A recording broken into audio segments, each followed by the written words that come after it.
Benson and the greatest American hero won't be seen tonight. I don't believe it. But they'll return soon. Now stay tuned for the following special presentation.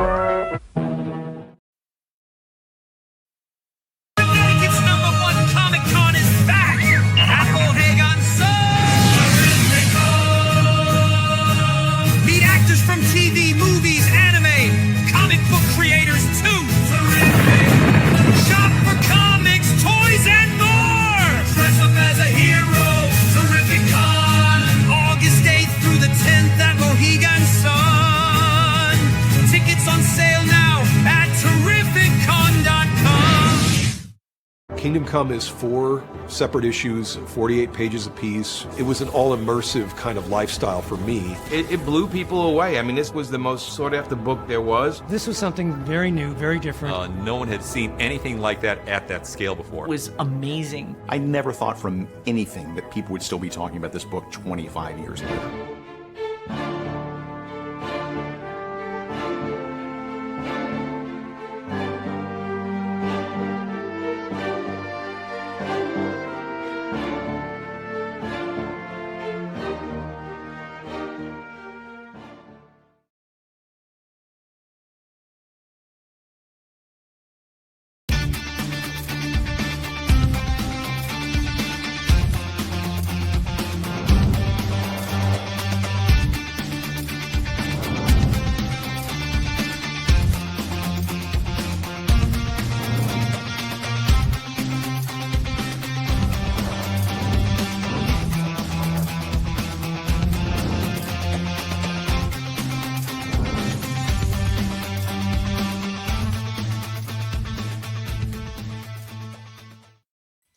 Yeah, I haven't heard that song in a while. I haven't heard that "Oh Yeah" theme song in a while. Oh yeah, man. Also the oh yeah, Artie. Also the Terrificon guy that's singing the commercial there. He's got some pipes. Is he going to be available for karaoke during Terrificon? Who was singing? Was that Mitch? He sounds like Billy Tucci. In the beginning of it, Connecticut's #1 Comic Con is back. I'm like, that Long Island sound. Forget about it. Forget about it. Well, 4 of us will be at Terrificon.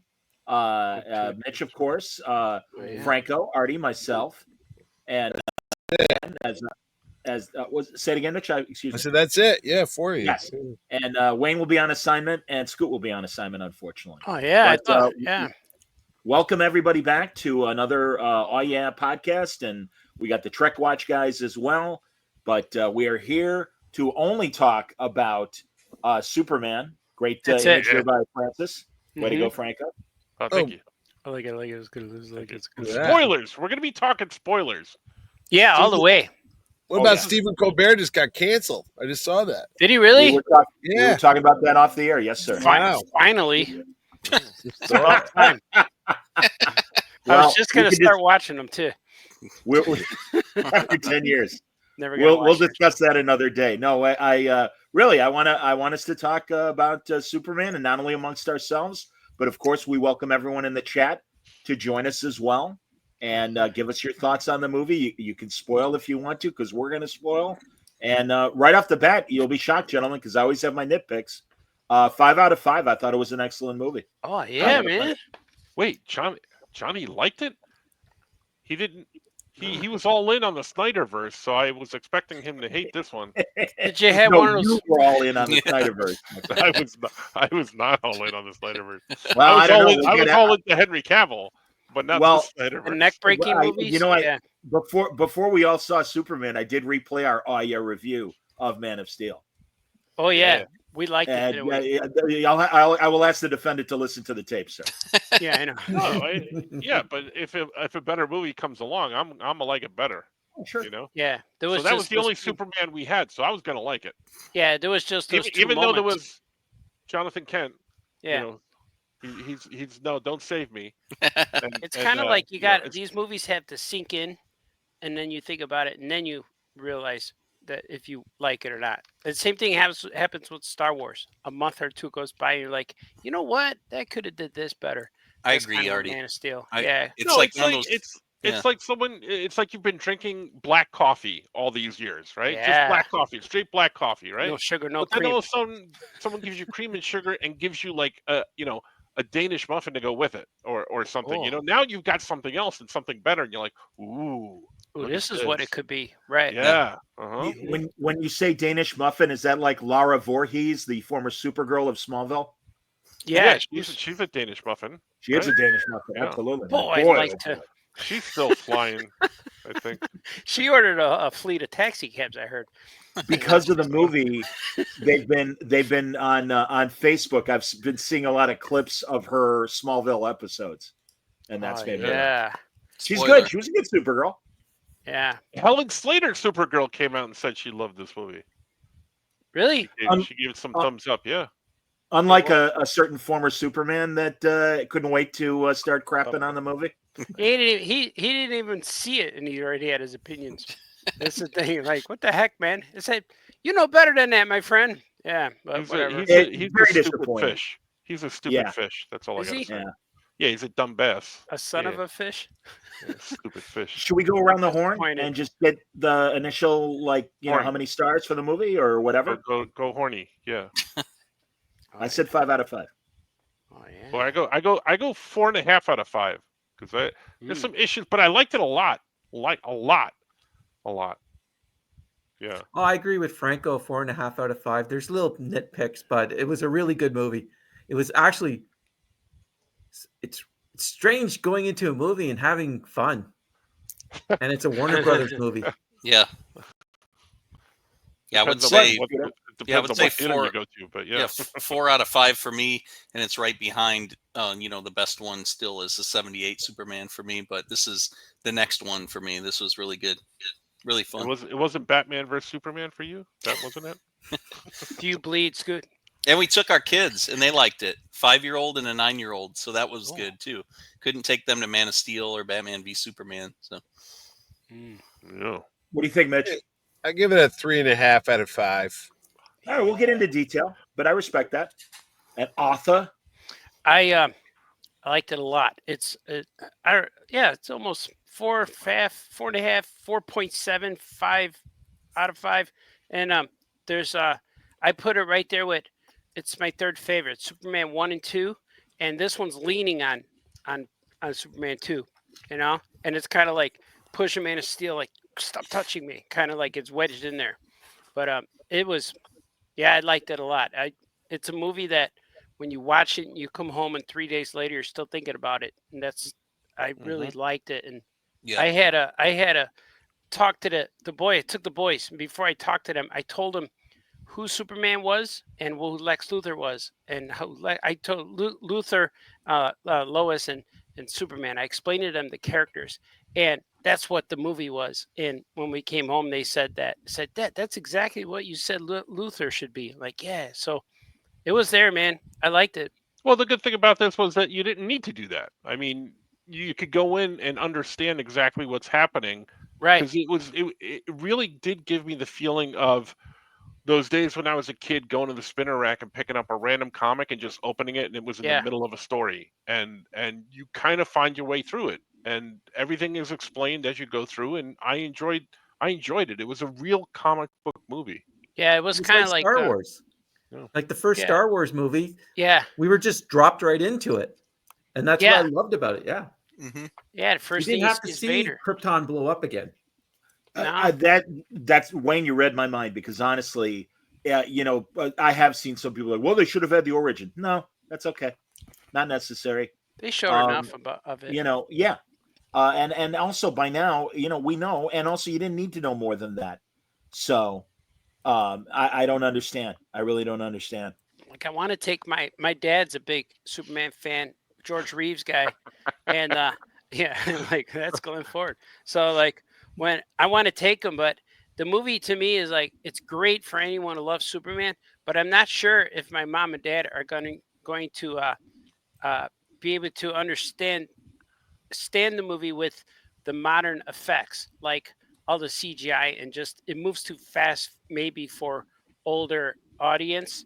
Like kind of like I took them to see, we were real excited to see the first Hulk movie, the Ang Lee Hulk, And when we're watching it, he likes to lean over in theaters, and in the Hulk, he lean over and says, That's Glenn Ford. Hulk's too big. I'm like, yeah, I know. He goes, where's Lou Ferrigno? Like, he's not in this dead.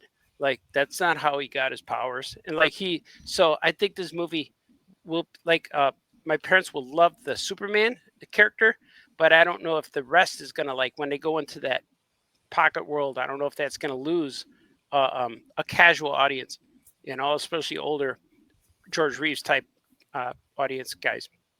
Since we're spoiling, I know that your dad's going to lean over and go, "Hey, that's Bradley Cooper." Yes.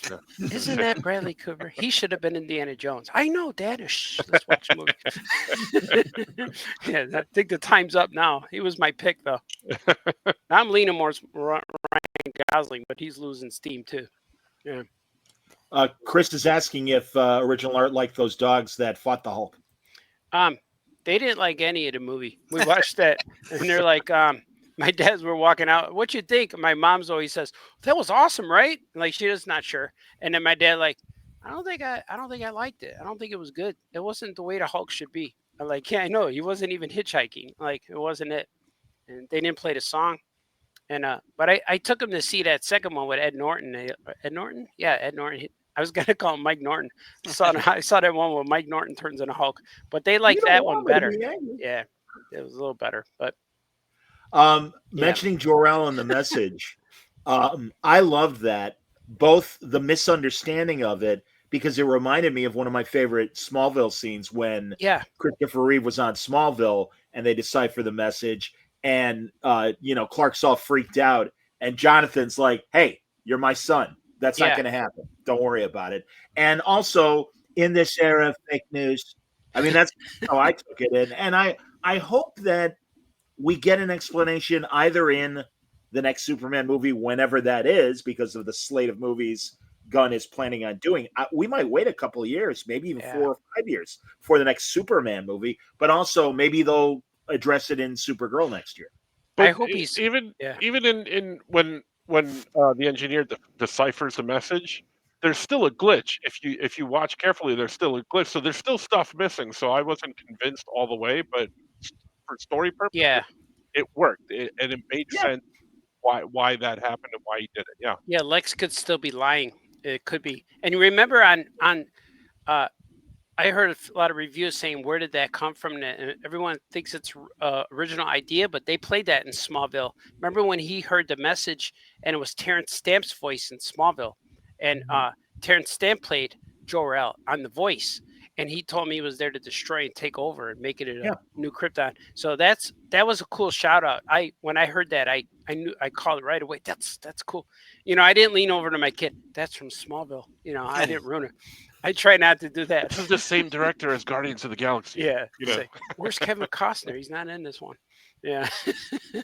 Where's Jonathan Schneider? Whatever. What a dreamy man. I'm going to tell you. Still at every age. I send you guys emails if you, as I showed Franco's image of Superman and Crypto. If you guys want to share anything, you know how to do it, right? Artie, I know you do. You know how to do it. I'm going to share something. What do I do? Share my screen? Yeah. Yeah. There's a tab. Well, no, there's a tab. If you go to present with the plus sign in the bottom there, there, like Artie said, there we are. Me and the boys. It was a rainy night. It was a super night, and I said, "Let's take a photo." That's us right before the movie. See, look at the joy on our faces, and it didn't change, so that's good. I don't know. Sonny looks skeptical. Yeah, he's always looks like that though. He's like.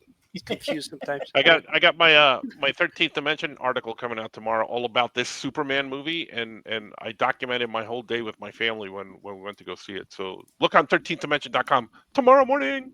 Oh yeah, I've been reading your Fridays. Oh, that's pretty cool. Yeah, I've been writing them on not Fridays, but yeah. Oh, it's good. This works. Oh, look at it. Batman, the other Green Lantern, and Wonder Woman were not in the movie, but they're in this poster. The other Green Lantern. Yeah. That's cool. And she was a good Lois, too. Yeah, I loved her as Lois. She was the best Lois ever, I think. Yeah. Yeah. And better than I gotta say, I still like Erica Durant's. I Yeah, mean, I was Margot gonna Kidder. say. Margot Kidder's in her own category. God bless. Yeah. But really, for me, I really like Erica Durant's. But Rachel Broussard was fantastic. Yeah. And at first, I got to be honest, I'm like Mrs. Maisel, and I'm like, okay, no, she was great. I loved everything she did. She was excellent. Yeah. I thought the chemistry between all three of the main leads was amazing. Like between Clark and Lois, and then even Lex. Like Lex was just evil. He was good. But he had chemistry. Like they all had chemistry together. I only wish really important. Yeah, I wish Lex had like a green shirt and a purple tie. That's what I was hoping for, because he just wore all like black. But it would have been cool to have those colors in there. Yeah, that would have been pretty cool. I was a little concerned, given how much I've watched Nicholas Hoult since he was a kid in About a Boy with Hugh Grant. I thought, oh, maybe he's going to look too young. But no, he was a great Luther. Excellent Luther. Mm-hmm. What'd you think of Hawk Girl screaming? Yeah, that was like, what the heck? Little Dora. She got the shortest deal out of everybody. That was she was the smallest one. That's why. Yeah. You know, that remind me. That's too bad. She's in the Dora the Explorer movie, the same actress. So that's what I was seeing when she was screaming. I'm like, come on, Dora, what the heck? Yeah, my friend Tom really said that she was the weakest and found her the most annoying with all those screams. Yeah, I didn't care for the screams, but I got through it. It reminded me of maybe it was a shout out to that Legends of the Superheroes when Hawkman. Remember the shirtless buff Hawkman? He would scream, go, rah! He would scream. Well, Maria from the Justice League cartoon used to scream too. What's her name, Mitch? Maria Callis. What the heck? She was at my show. Yeah, nice, Terrificon. Hey, is Terrificon coming out? Oh, yeah. I was late. I was making Key Kwan's banner. That's what I was upstairs doing. Ooh, that's right. Oh, nice. Oh, sure, yeah. I saw that. Academy Award winner. Dr. Jones. That's right. What was it going to say? I forgot. We were talking about the Justice Gang. Well, no, Hawk and George Newbern at Mitch's show, we did a table read and of a Justice League scene of Superman and Hawkgirl, and she ended with a scream, which was fantastic. Yeah, that's cool. So yeah, I like the Justice Gang. I was worried they were going to shove too much stuff in this movie, and that was my only concern. And I know that in the movie, beyond telling a great Superman story, the onus was on James Gunn for really introducing this new version of a DC universe. And honestly, I think it was executed well. It was very good. Well, it makes sense. The Justice Gang movie name makes sense because Guy named it, so it made sense to me. I like Mr. Terrific was awesome. What she said, we sound like cowboys, whatever it is. He was good. We sound like good gunslingers. Yeah. I liked at the end when Metamorpho said, "Oh, that's a good name," and then he goes, "Oh, you're in." You're in. Yeah. You know what I got? Remember the Metamorpho scene where he turns his arm into kryptonite? I like the subtle shout-outs for all the movie. And when he was killing Superman and he asked him who the baby was and it was his son and all that, and he said, "If I let you go, will you save my baby first?" And he said yes. And that Superman said yes, of course. And that reminded me of the original movie with Mitch Teschmacher saying, "If I let you go, will you save my mother in Hackensack, New Jersey," or whatever. And he says, "But the people, but my mother." All right. And that was the same. That I think that was a shout out to that original movie, and that was a big character moment for Superman because he's dying and he's still got to save that baby. And I'm so glad that the baby wasn't a Brainiac baby, which I was worried about. But it was cool. But that led to the one moment of the movie that took me out and confused me, which was when he was stuck in that lava or that digital lava, that protoplasm, whatever that was. That movie, like, remember when you watched if you've seen the original Transformers movie, whenever they would fight, the camera would go out close and you can't see anything. Yeah. Everything is just shrapnel and you don't know what's happening. That's what that did to me. And it took me out in the movie just for a moment. And it made me aware of the screen, like the I was looking at a box all of a sudden, and it pulled me out, and I had to shake the head and go back, take a sip of the soda, and go back in. But that was the only the part that knocked me out of the movie, and I think it was just too digital, it looked too CGI for me. But that's where that's the only part in the movie that took me out. But it didn't ruin the movie or story. It just, I was aware that I was watching a special effect, Yep. And sometimes I don't want that to like even in the original trailer, the dog took me out for a moment because he didn't look real, but he looked good in the movie though.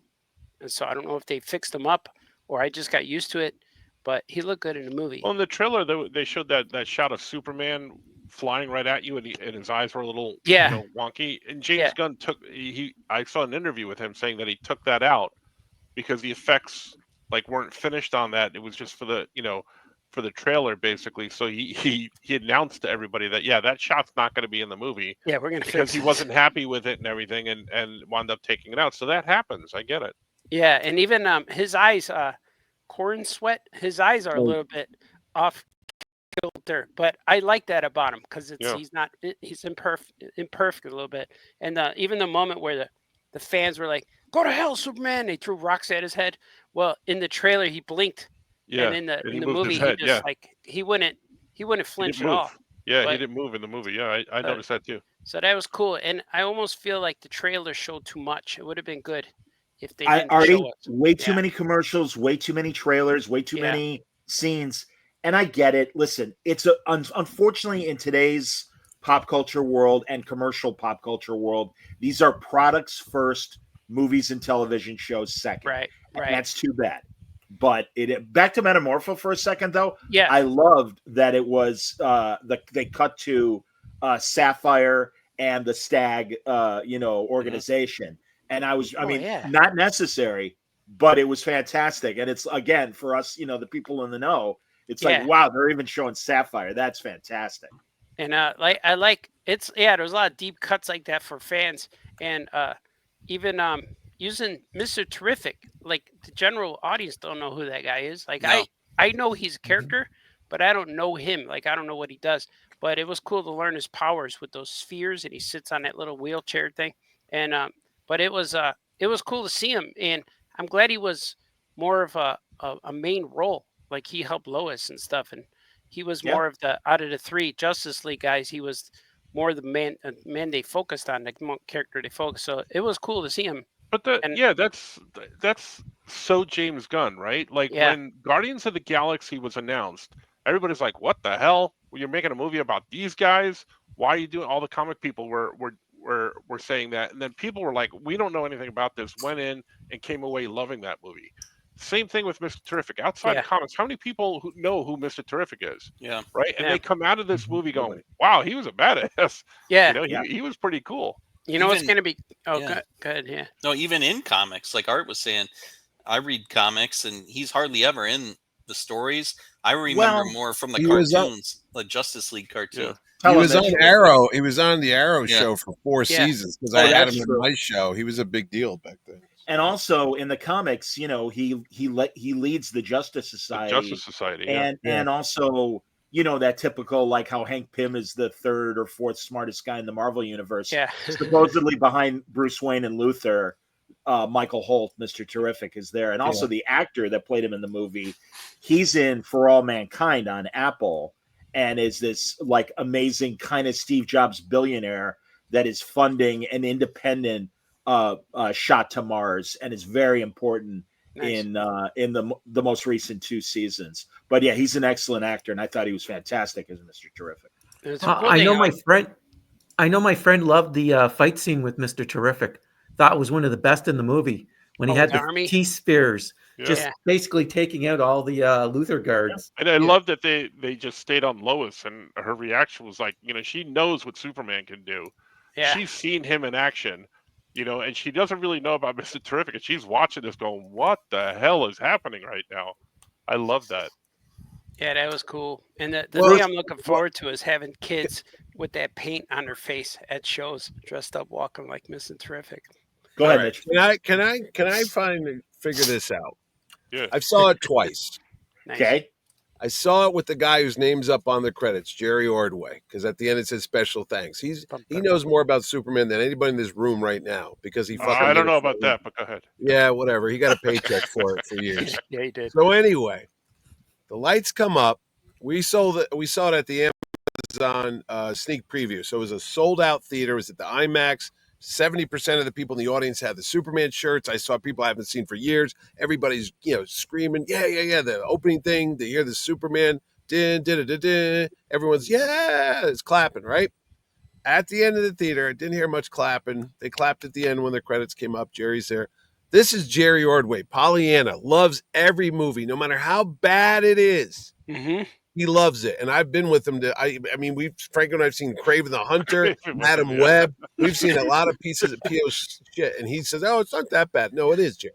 See, this is why I'm going to question whatever you say. Well, no. We walk out of there, and he starts nitpicking it, and I go, "Yeah, okay, yeah, I give you little things like that, and I didn't like that, and I didn't care for Lex Luthor blowing the guy's head off when the guy's on the ground begging," because I go, "Dude, it's a PG movie. You got kids in the audience. We don't really need to see that." He could have kicked him off that platform, like, Captain Hook throwing a guy into the water and maybe the alligator eats him. You didn't have to see it, but to see a bullet the size of like 3 inches and that guy's on the ground, that guy's head would have blown up like a watermelon. I'm like, you didn't need to see that. We know Lex is a bad guy. That's a little too realistic for my standards. But anyway, Jerry's like, I don't like that he got beat up so much. It opened up with him being defeated. Then he got his ass kicked again. Then he got his ass kicked again. And I'm like, oh, okay, I can see that. Then my 87-year-old mother saw it, okay? Here's what my 87-year-old sainted mother who bought me comic books every week and made, terrific con happen all these years. She goes, you can tell, okay, she saw the movie. The dog deserves an Oscar. He was the best thing in the movie. One of the worst movies I've ever seen in my life. Poor Superman, the one who died, would be embarrassed by this movie. All he did was keep getting beat up. So I'm like, oh, geez. Wow. So I called my mom up, and she's like, what? That Superman doesn't get beat up like that. What's going on? So I walked into a comic store yesterday, handing out Terrificon flyers. Happened on August 8th to the 10th at the Mohegan Sun in Connecticut. So they exploded about how much they hated that movie yesterday. And I'm like, this is a comic shop owner. This is guys coming in, and everybody was going off like, why in the hell did he do this? And what was this stupid? And this is stupid. And then I'm like, wait a second. Everybody in this room is got to be around mid-50s and older. And Jerry's like 68 years old. And then I started saying, anybody who seemed like to be under 40 or maybe like 45 and under loved the movie. All their kids loved it. All kids loved it.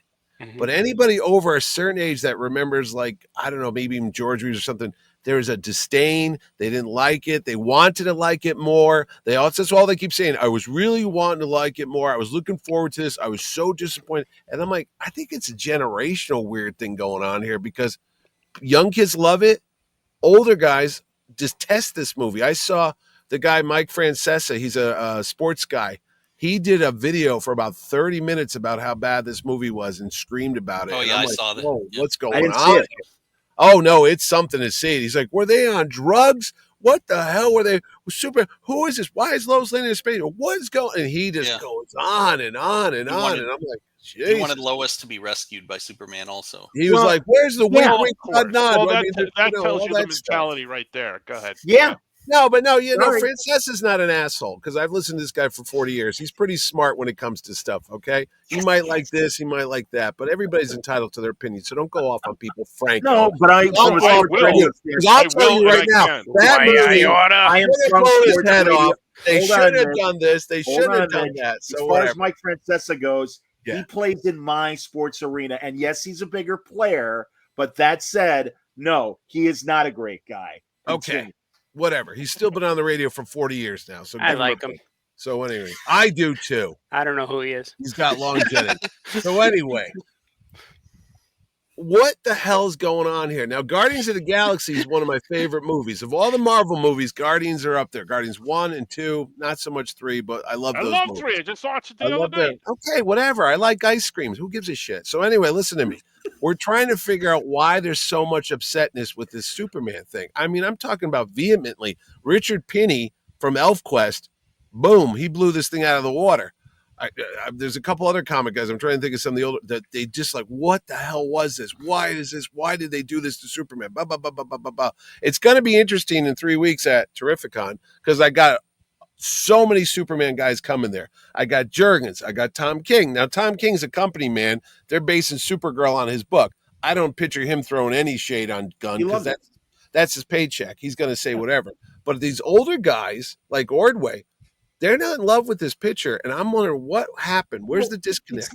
Yeah, but Mitch, it's not absolute because yes, I've heard some old people complain as well, but I've also heard older people like it. And Jurgens is a great example, not ancient.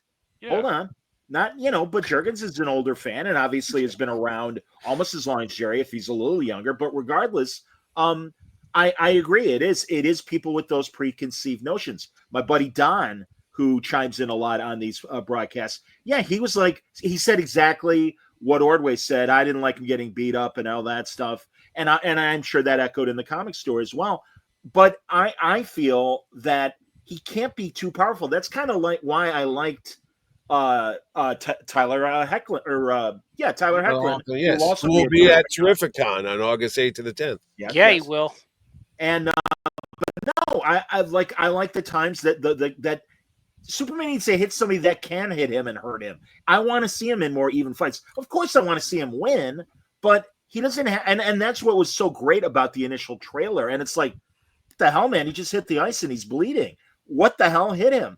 And I was a little mad that they released the action figure and they refer to him, even though they refer to him as Ultraman, and we all took the misdirection. They're like, oh, well, then obviously he's Earth 3 crime syndicate Ultraman, blah, blah, blah. And I'm glad that it wasn't in that movie. I was expecting him to turn into Bizarro at some point. Oh, I thought so too. Yeah, I think that's going to happen. Yeah. I think that's. Yeah. Yeah. I thought once those wrappings came off, the sun would hit his skin and it would turn to crystal and you look like Bizarro. That's why he was covered up. I'm like, oh, that would have made sense. Luther also said Luther also said he was dumb when he was talking to Superman. That's what I was thinking too. The clone was dumb. And he threw him into Bizarro World potentially. Yeah, with all the blocks. Yeah. Yeah. We'll see.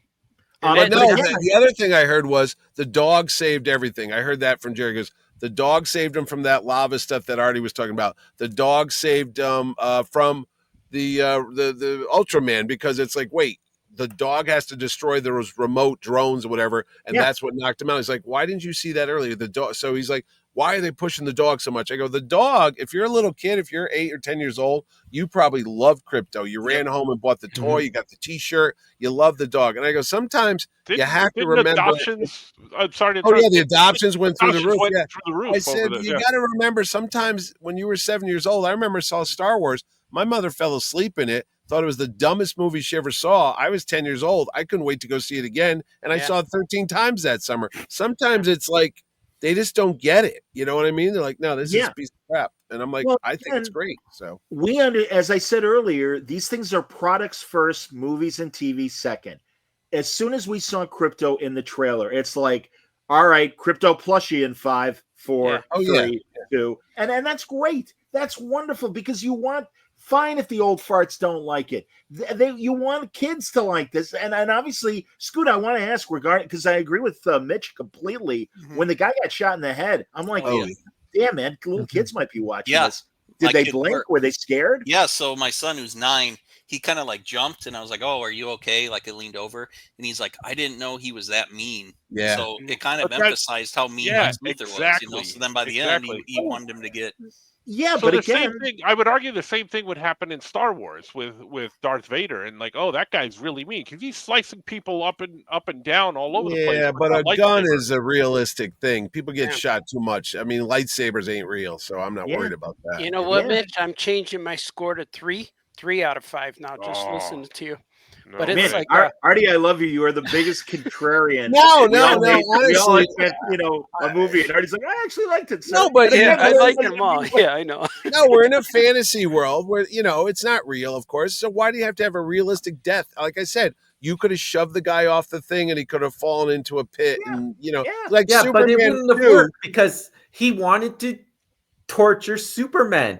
And he didn't expect the second shot to go off. Yeah, I know, but it's not a Monty Python. It's not a Monty Mm. Python movie. You know what I'm saying? You shouldn't be. I mean, it's too. Hey, But I don't know. think it really I do. emphasized how Let me just evil tell you Lex something. was. I live 9 miles from where like 20 kids got blown away. Okay, so I'm always going to be a little bit more hesitant when I see the gun in a movie. It's too goddamn realistic for me. I don't care what people like. Well, Oh, you goddamn again- snowflake, dude! I saw 20 little coffins go by here 10 years ago. You didn't. So I'll never forget that shit. So Yeah. when I see somebody in a movie that's supposed to have kids oriented, put a gun to someone's head who's begging for their life on the ground, I got to question the rationale behind that going, you know what, gun? You didn't have to do that. And That's that what one made it little thing powerful. bugged the shit out of me. So That's anyway. what made that scene powerful, though. And it was unexpected for Lex We and the understand. audience. Like, I expected Superman to save him. And when he didn't, that was a big moment, I thought. Well, I the thought other it thing worked. I heard too is there was no big heroic moment. They had the John Williams music and they kind of watered it down by showing Superman holding that building up and letting that lady car go. There was none of that like one epic scene when you heard din, din, din, din. And I even heard that the Brendan Routh movie, when he Yeah, that jumped out kinda of the was. plane and went in the water and he lifted the big thing up that was kind of a dumb thing. They go, that was so epic. And you heard the Well, music and he in the stopped that movie. airplane from hitting the baseball Yeah. stadium and the music. They said, but in this movie, they just almost get there, but it doesn't go over the goal line. You know what I mean? It's like I would argue that they disagree. did. I would argue that agree he's with Franco. He said no chills. That's what I heard from people. They had no No, goosebumps. I no disagree. chills. When he's holding up the building for that one lady to get away Yeah. because her car didn't get there, and there were a number of those moments. I Yeah. would argue The that. kaiju, knocking out the kaiju. and I everything. heard they're like, what? That was good. Then I heard people go, that was dumb. Why did they make that big thing and then they just threw it Wrong. away like a joke? I was like, Wrong. Kevin Spacey should a have been there. cartoon. Wrong. Well, Kevin again, no. You want him to do more than one thing. It's funny. I noticed Gail Simone. Someone had asked her, "What do you want to see in the next movie?" And she's like, "Well, my favorite villains that they haven't shown so far are Brainiac and Toyman." And I'm like, if Toyman is in more than one scene, I'd be okay if there's a new movie and there is one incident where Superman is fighting a giant toy and Toyman is there, whatever iteration. But if you're going to make him the main villain, no, absolutely not. But I want a movie where there are things like the kaiju and other smaller things before we get to the final fight. That's Well, where the other thing is too, we and need John, Superman doing super things. And I liked how the engineer and before we knew who Ultraman was, the Hammer. It's like, no, that's good. We want to see fight. No, and the other that thing is explained why he got beat up. Who's more powerful to beat him up? And it was himself. So John, what's the movie with Andy Griffith when he's like this huckster on the radio and they put the mic on and everybody hears, he goes, I hate all those people. They're all a bunch of suckers and the whole world turns against him. What is that?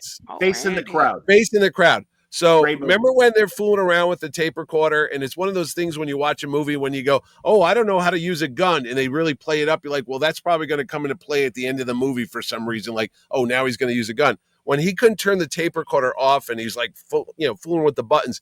We were sitting there going at the end of the show when he's yelling at Lex Luthor and he's, I'm human. I get up every day. I don't know what I'm going to do tomorrow. I'm this and that. The only people that heard it were in the room and they were Lex's people.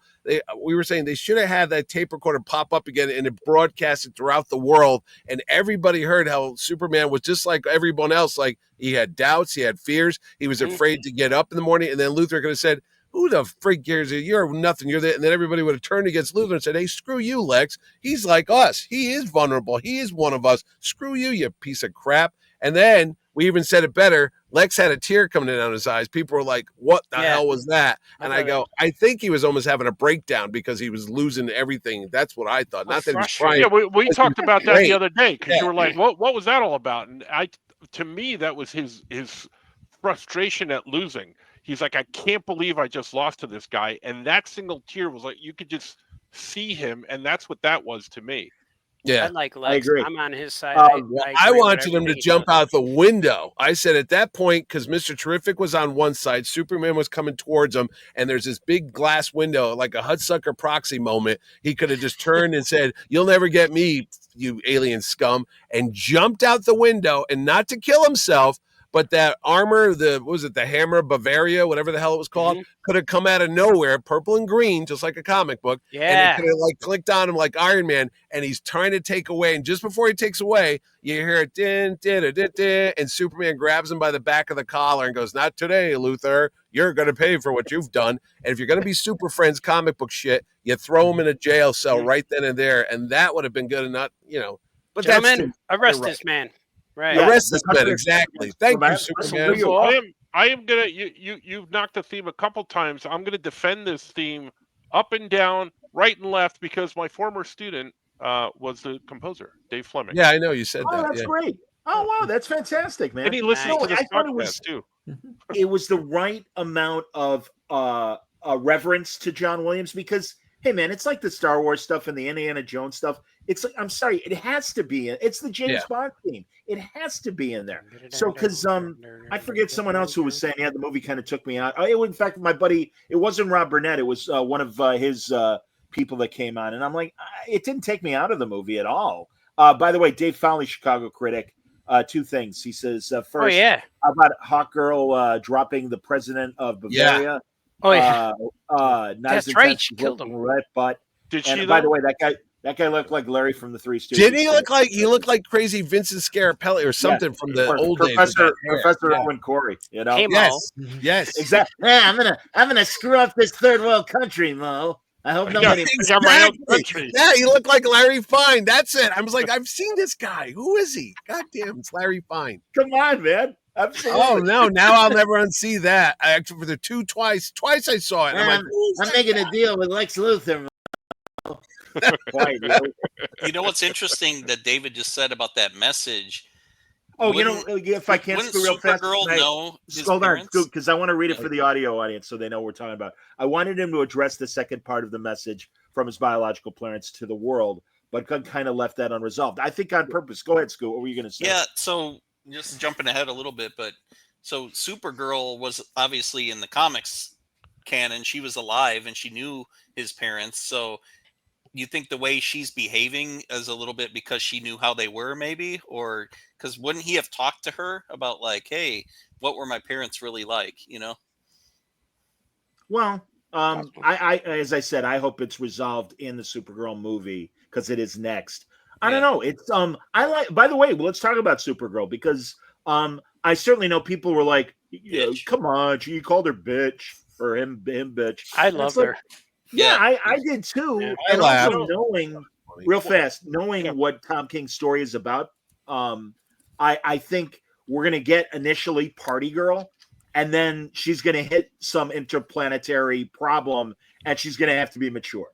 And I think that's going to be a great turn. Go ahead, Franco. Excuse me. I was talking to Mitch the other day about this, and the one big issue for me in this movie, throughout the movie, was Krypto, and how he reacted with Superman. And I'm thinking, if this is Krypto and he's Superman's dog, Superman would have had the discipline to train this dog. He wouldn't have been biting at his feet. He wouldn't have been doing all this other stuff. And then when she shows up at the end, when Supergirl shows up at the end, and it's her dog, I'm like, okay, I'm okay with everything that Krypto did. Yeah, it made sense. But he did say he was fostering Krypto. Yeah, but he said he's a bad dog too. No, he did. He did. But again, if he's fostering him, to me, Superman would have taken the time to discipline that, discipline the dog, but train the dog. You know what I mean? And he wouldn't have acted like all over the place like that. To me, in my head, but he was a puppy. Supergirl showed up. Yeah, when Supergirl showed up, I'm like, oh, this makes sense. Well, you know what? Going back to somebody mentioned when she dropped the Bavaria thing, Lex Luthor's ploy or whatever he was trying to get people mad. He was like, Superman is an alien. He kept playing up the fact that Superman is an alien. He's here. He's got a secret harem. He's going to try to take over the world. And I'm like, oh, so he's got this whole xenophobia thing going on, right? So when Hawkgirl has Larry Fine, the president of Bavaria, whatever the hell it is, and she's doing it, and he's like, "You can't do this to me. Come on, this is not human." It would have been a perfect line if she said, "Oh, by the way, I'm not human. I'm from Thanagar. See ya, bitch," and dropped him. Yeah. That would have been good. And then you got the Green Lantern who's got a ring that comes from Oa. So I don't understand why people would be like, yeah, Superman's an alien. You got Hawkgirl who's an alien. You got a Green Lantern who's obviously. Do they know? I don't know, Mitch. I don't know. But that's the thing. unlike the Marvel universe, and I always find this really, and again, this 21st century attitude of, yeah, secret identities are passe or whatever. I don't know how many. I love, by the way, in the prologue, 300 years ago, metahumans existed. Blah blah that was blah. good. Right. But yeah, I don't know who knows of the Justice Gang who's human and who's alien, or that Guy Gardner's got an alien ring. I don't know if that's common knowledge. The other thing I hope about it Hawk isn't. Girl is we don't know which version of Hawk Girl is she. If she's Shihara, or if she's supposed to be Kendra, then she's the reincarnation. So she's the Golden Age. But if she's Shihara, then she's Thanagarian. I hope the Thanagarians invaded the planet kind of in that Chariots of the Gods or Ancient Aliens sort of way, 300 or 3,000, whatever, however many years ago it was, 300,000. And that the Thanagarians on Earth then evolved and she could still be both. Because I really, doesn't have to be either or in my book. And I always thought that the Hawk people wings were part of their body. Because when she was chilling in the chair, she didn't have wings. Oh yeah, she didn't have them on, didn't she? Yeah, and I always thought that was part of their anatomy. Like I thought they had wings. No. So I always thought it was on that harness. I always thought they strapped them on. Yes, I never knew. So when I didn't see him on her, because in the Justice League cartoon, she always had wings. Yeah, it did look more like it was part of her body, kind of like Angel, obviously. Yeah. Like how did they flap like that? Like they look like real wings. So they have to think really hard. Well, it can still be some sort of psychic link to a machine. I mean, look at Mr. Terrific with his T-balls, whatever. His T-balls. Yeah, exactly. Let's from now on. No, I was calling them T-balls. I was like, oh yeah, T-balls. Mr. T can meet Mr. Coffee. Men have had coffee balls. Hey, let me go in my shack and grab my T-balls for you over by there and take care of business. Coffee beans will juice up this place. If Mr. Terrific already was from Grandin and State, then hey, nice. I'm Mr. Terrific. How you doing over by there? Yeah, I'll help that guy, super guy. Yeah, he's from 33rd Street, I think. Yeah, over there by the thing. Yeah. Well, of course, Hawkman was from Chicago for a while. Was he? When Tim Truman was doing Hawk World. He was based in Chicago. Hey, it's our great beer. Hey, how about old style? Another comment from Dave Foley, if I didn't mention it, local Chicago critic. Yeah, we like that guy. They could have better established that Maxwell Lord was funding the Justice Gang. Respectfully, I had no problem with the 2 seconds of Maxwell Lord. I think that's in Peacemaker. What's that? Yeah. Say it again. I think that's in Peacemaker, because when Gunn was here 2 years ago, he told us who he's playing, and I said, "Oh, no kidding! He's the guy that made the Justice League." And he's like, "He is?" I'm like, "You don't know this stuff?" He goes, "No, my brother gave me the part." I was like, "Oh, all right." So I'm telling him all about the backstory, and then I see he's going to be in Peacemaker. So I think that's going to be a bigger Max Lord story. So and thankfully, that's the opportunity with shows like Peacemaker, with Creature Commandos, that we will get more information between movies. And I really think, with all respect to Marvel and everything they accomplished with the MCU through Endgame, I really think James Gunn, being at Marvel Studios as long as he was, can use a lot of the mistakes that happened with Marvel in the last few years and make sure that doesn't happen with the DCU. Did you see that Peacemaker trailer where Maxwell Lord is in it with Hot Girl and Guy? Yeah. They're like they're like bringing on new members and stuff. Yeah. Because Maxwell Lord is great. He's just like a billionaire crazy guy like Luthor, right? He doesn't ever has powers. No, he never had. Well, he had a power that he could influence people. It was like the Force, like a Jedi mind trick. And he'd get the bloody nose when he would use his powers, like Firestarter. Because I only know him from the story where Wonder Woman snapped his neck in the comics. That's how he died. Infinite Crisis, exactly. Infinite Crisis. So I've never really read him in stories, so I know him. But even in the movie, but you remember the he was in Justice League? Yeah, the Justice League, the Bwahaha. Yeah, the one in the 80s, the whole Keith Giffen. Yeah. But even in the movie, if you don't know Maxwell Lord, if you're not a comic book guy, you wouldn't have known that. You would have missed him, because all it had was his name. And when I saw it, I'm like, wait, what? That's Maxwell Lord. He was unfortunately in Wonder Woman 84. Oh God, yeah, that's right. He was Pedro played Pascal, by right? Pedro Pascal. Oh, was that's that a a good horrible movie. movie? No, it's not. Yeah, it's a horrible just movie. slightly better than Superman 3. No, it's Yeah, better boy, than Superman 4. That is no, don't get Artie started. Yeah, We're gonna, Superman but 4 no, is by better. all means, you can do it if you want to, Artie. But Artie's given a fantastic defense, Mitch. If this were a nerd court, I would hire Artie to advocate for Superman 4 because he's got very clear reasons why it's better. No, the Superman 4 has parts of it that are amazing, like when he goes into the UN. Now, Ordway even said it. He goes, Superman should have made this big address in this movie like he did at the UN, like the whole world's listening to him, you know? Actually, Jerry started a good idea. He said the prologue, you remember Superman 2, they showed you all the cool stuff that Superman did in the first movie, and you're like, this is like a quick thing. He said, and I said, oh, that's not a bad idea. We should have seen Superman fighting in this war. We don't know what it is, but taking a tank and taking the turret and tying it into a knot and flying by and scooping up all these guys' machine guns, and everyone's cheering for him. And you're like, oh, he saved the day from a war. So we don't know what war this is or what's going on. We just get dropped into the middle of it. Yeah. And then Superman's standing there with his hands on his hips, smiling, and people are cheering him. But then they take that photograph and they throw it on the front page of the Daily Planet. It says, Superman, a war criminal, gets involved in politics. And then you could have seen the backlash. We're like, who the hell does he think he is interfering with other countries? You know, he's American. He's going over to Bavaria, whatever the hell it is. And then Ordway said you would have had a little bit more idea, like why is suddenly everybody against Superman? What did he do that was so wrong? Instead of just telling us about it, we should have seen it a little bit. That would have been good. My buddy Rob Burnett, regarding that and even more, suggested, and he's a filmmaker. He's directed movies, he's directed television.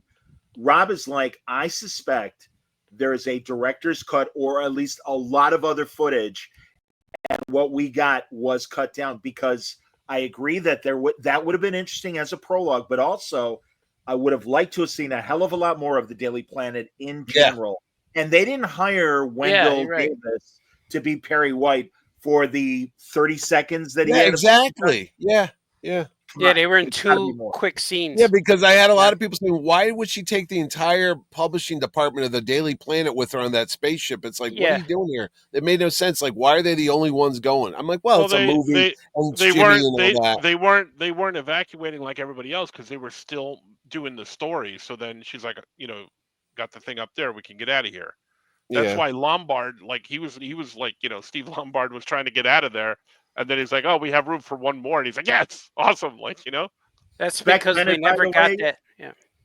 Artie, if you don't know, Beck Bennett, not only SNL alum, but went to my high school in New Trier, ladies and gentlemen. Really? Is that who that guy was? Yeah. They have Beck Bennett from SNL. He always played Putin when he was on SNL. Oh, that's who he is. Oh, I know who he is now. He looks different with the mustache. Yeah. Who was the guy that was Lex's guy with the really fake mustache looking guy? I was like, is that Otis? Oh, yeah. No, not Otis. Oh, not Otis. By the way, I found out in the credits, Otis's last name was Berg. Yeah, I saw that. Berg. I saw that. And I'm like, well, that's kind of funny. It didn't come out. No, the guy that was running his technology, the guy that had like the black hair, like a bad wig. And I'm like, he looks like Dieter from Saturday Night Live. That's what I thought it was. I thought it was the guy from Barry. I was like, is that so and so, the Saturday Night Live guy? God, you must touch my monkey. Yeah. Liebenstein monkey. What I kind of thought about those guys were, and maybe this was just me reading into it, but Luther was kind of giving off the Elon Musk vibes, and that was kind of like big balls. Like he had all those young guys working for him for the Doge thing, and that's what those guys reminded me of, because they're all like these younger hipster-looking guys. Well, that's they were all those Hawaiian shirts. Yeah, that was weird. I was like, what the hell's up with the Hawaiian shirts? But Scoot, regarding Luther, Team Luther Corp, and I can appreciate that thought given where we are right now. It also reminds me that Von Metastan versus Turkestan, whatever the hell the country, Umek, whatever. That's my favorite name, by the way, from the comics, which is unnamed Middle Eastern country. That is what Umek. Oh yeah, Greg Rucka told me that. But anyway, people both negative and positive, like, oh my God, it's just like Gaza. Oh my God, it's just like Ukraine and Russia. And it's like, oh, you mean war? This thing that's been around since the dawn of man. That now I'm like, There's always been big country crapping on little country. Sure, if you and certainly again, it didn't help to have Larry Stein as the leader. You could always. Well, the whole Luther was trying to get land when they invaded the country because it was almost a throwback to the Gene Hackman thing, like buying up the desert. Guys, did I remember correctly? Forgive me, and I'm asking you guys. I thought the land also had the minerals that he needed to make his shit. Or was that in my brain and I was stoned? You know what I mean? I think there were multiple reasons he wanted it. Yeah. Well, sure, and also to be able to, it's like Dr. Doom. If you have your own country, diplomatic immunity, I can do whatever the hell I want. It would have been cool if you wanted to take over Australia. I know, right? Yeah, but that's the third time Luther's done stuff for real estate. He did it in every time he's in the Kevin Spacey movie. And then this movie in both the first movie and Superman 2. It's like it's like my parents always tell me, like, invest in real estate, real estate. So I know it's weird. Location. But no, it isn't, guys. I mean, if you really want to take over a portion of the world, you kind of need the real estate to do it. So that's what I'm saying. Like, I absolutely respect what you guys are saying, but it's like, no, actually, I think it makes a lot of sense that at the end of the day, I just want more land. It's like, I don't think it's ever been in a comic story. I think it's always been a movie trope. I don't think there's a comic. That's fair. I guess that's fair. I do remember. I don't know if you guys ever read it, and I'm throwing it out there because I recommend if people want more Superman, like right now. Kevin Anderson, the sci-fi novelist, he wrote this great set in the 50s Batman Superman story called Public Enemies, or something. Public something. And Public Enemies. It's great. It's great, but in that, Luther is dealing with Cold War, Soviet or Eastern Bloc countries, and again to circumvent government interference and be able to do what he wants. And so it wasn't land per se, but it was kind of I need to operate somewhere outside the United States to really do what I need to do. There's definitely backstory, like the whole thing with Grillo's character. Who was that? Flag? General Flag? He was before this, Mitch. He's in Creature Commandos. He's in Creature Commandos, but he says in the meeting there. And he goes, there's no kryptonite left on the planet for the last couple of years or something. I'm like, wait, when did that happen? But, that's interesting. I missed that line. Oh, wow. No. When they're in that little room there I thought Amanda Waller was there, but it's not her. It was somebody else. But he's like, there's no more kryptonite on the planet. I'm like, how would they know? Yeah, and Luther the person that was in the room was the one that hit Amanda Waller in Peacemaker at the end of Peacemaker. Oh, she was? Okay, because we were trying to figure out if there's a connection. I'm like, what's going on? Yeah, there is. Okay. That'd be funny if Peacemaker's name was Peacemaker. By the way, on Saturday, I introduced Franco to my old coworker, who was the granddaughter of the very first Superman, Bud Collyer. She lives here in Connecticut, and he was Superman for 14 years on the radio. Then he did some of the cartoons, and he was a game show host. And they invented kryptonite. You know why? So he could go on vacation. Yeah, he wanted to leave. He wanted to get a couple weeks off, but he was Superman. So they're like, well, what are we going to do? He's like, well, we'll come up with something though. Superman's unconscious, so I can go to, Lake Tahoe for a week or two. That's exactly what happened. And that's how Kryptonite came around. So Bud Jimmy Olsen was on there too, right? Jimmy Olsen was created on the radio. Jimmy Olsen was on there. Yeah, I think Lex Luthor got created on the radio too or something. Lex Luthor got created in the serials. Robert Maxwell, who wrote those Superman radio shows. Yeah. I couldn't help it. I had to, and I'm sorry I didn't bring it for the show tonight. I should have. The Special Thanks Group. I got to find that while we're talking. I'll put it up because I felt that Robert Maxwell, having created Jimmy Olsen and a lot of elements that were absolutely first time for Superman, he was not in Special Thanks, and that surprised me. Well, they probably just think of comic book guys. They don't think of radio guys, though. A lot of it is from the radio. I mean, that's the thing, man. I brought this up with Mitch the other day. It surprised me that Paul Dini wasn't listed in the things, right? Because I know he didn't do a lot of the comics, but I have an explanation. Yeah, I asked honestly. Rich Johnson and I were talking over the weekend just casually, and I asked the same question because I threw it up on a lot of social media and said, "What name is missing?" And that's one of the reasons why I'm talking about it now. And he said, well, the reason why, because other people are like Jose Garcia Lopez, obviously, and Jose Luis Garcia Lopez. My grandpa. Why was Jeff Johns not up there? That was a weird thing. I was like, huh. Mitch, that was the one I was thinking of. Truly. Right? right? Truly. And the reason why is, according to Rich, he's like, there weren't specific things that they created that were in the movie. And I wanted Mitch, Jerry was thanked, obviously, right? Jerry Yeah, was he was in thanked. there. Yeah. Oh yeah. We went through we took a screenshot and we were pointing to every name, and Ordway would tell me why that guy's there. And I said, why is Joe Staten there? And they go, oh, Guy Gardner. I go, he didn't create Guy Gardner. That was back then. They go, oh no, but he did the remake of Guy Gardner in the 80s when they had the lantern. He designed. Yeah, he designed the new look. costume. Yeah. With the bowl haircut. No, and that's that's like there we go. Enemies and Allies. Thank you, Wayno. That's the book I was talking about. Wagons. And also, by the way, Dave Fowley says that Anderson also wrote Last Days of Krypton, which is a great book. That is an excellent book.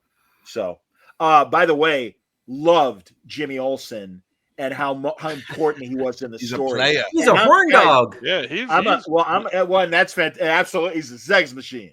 Jimmy Olsen is a sex machine. And they didn't show him his test. Yeah, that long lens. Yeah.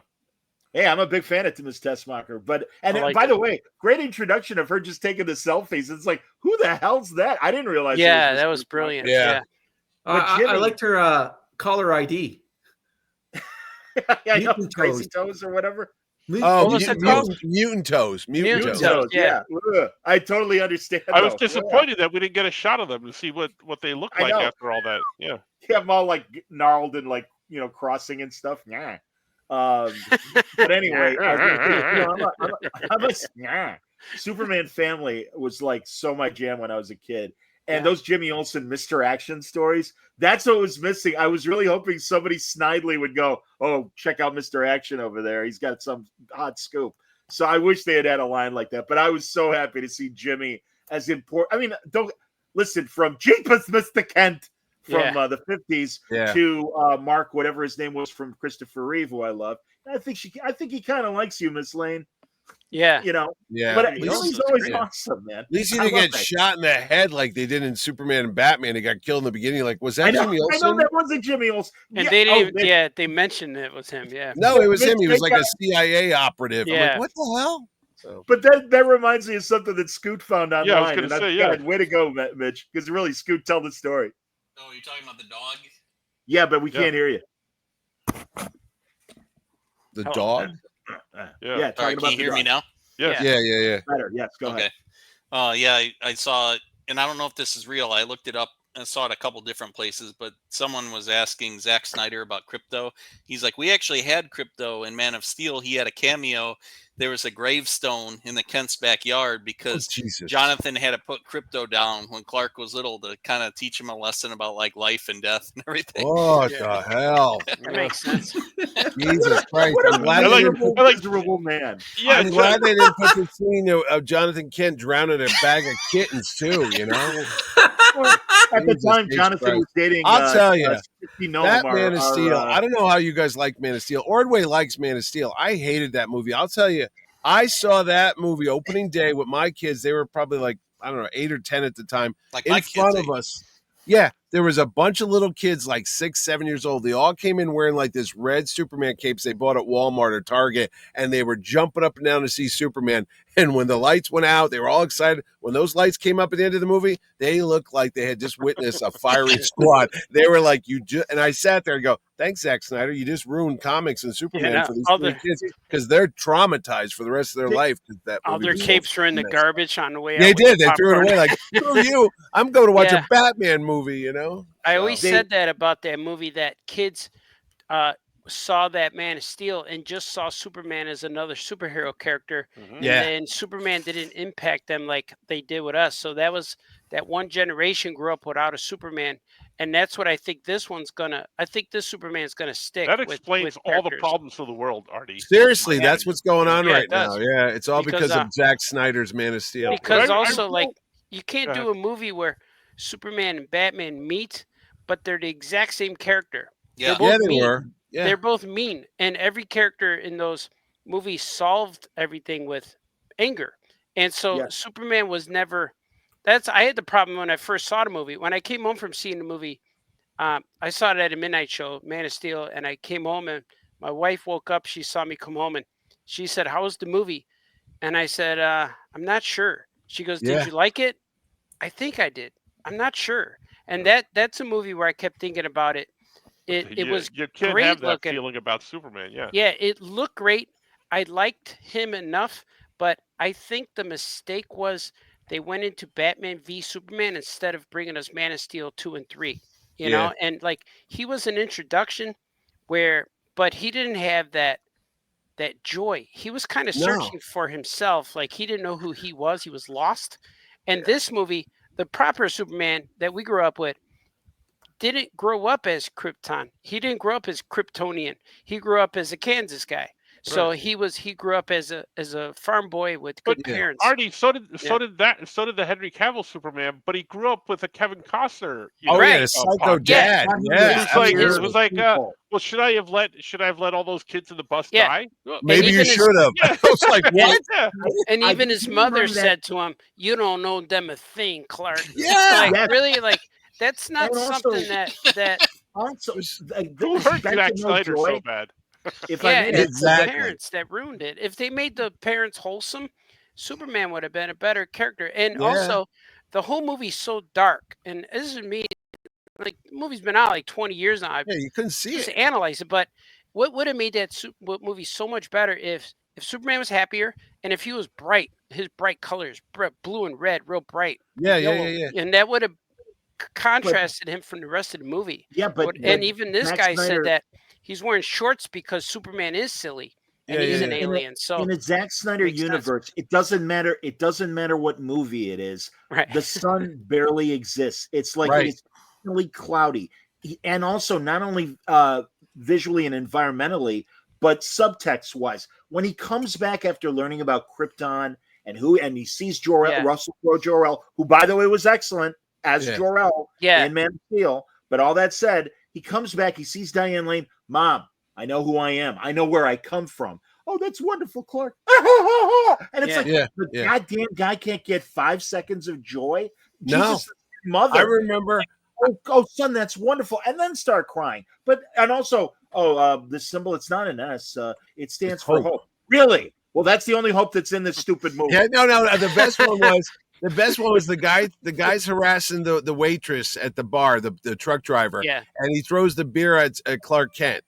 And then the guy goes outside and he sees his rig, that his livelihood, that probably feeds his family, on the telephone pole. And my son Owen was 8 years old. He leans over to me and goes, "Dad, Superman's a dick." And then I go, "Oh, wow." And then at the end of the movie, remember the army guys were driving out and he takes a drone and he smashes it. And the guy comes out and he goes, "What are you, an asshole?" And I'm thinking, yeah, man, that thing cost $1 billion.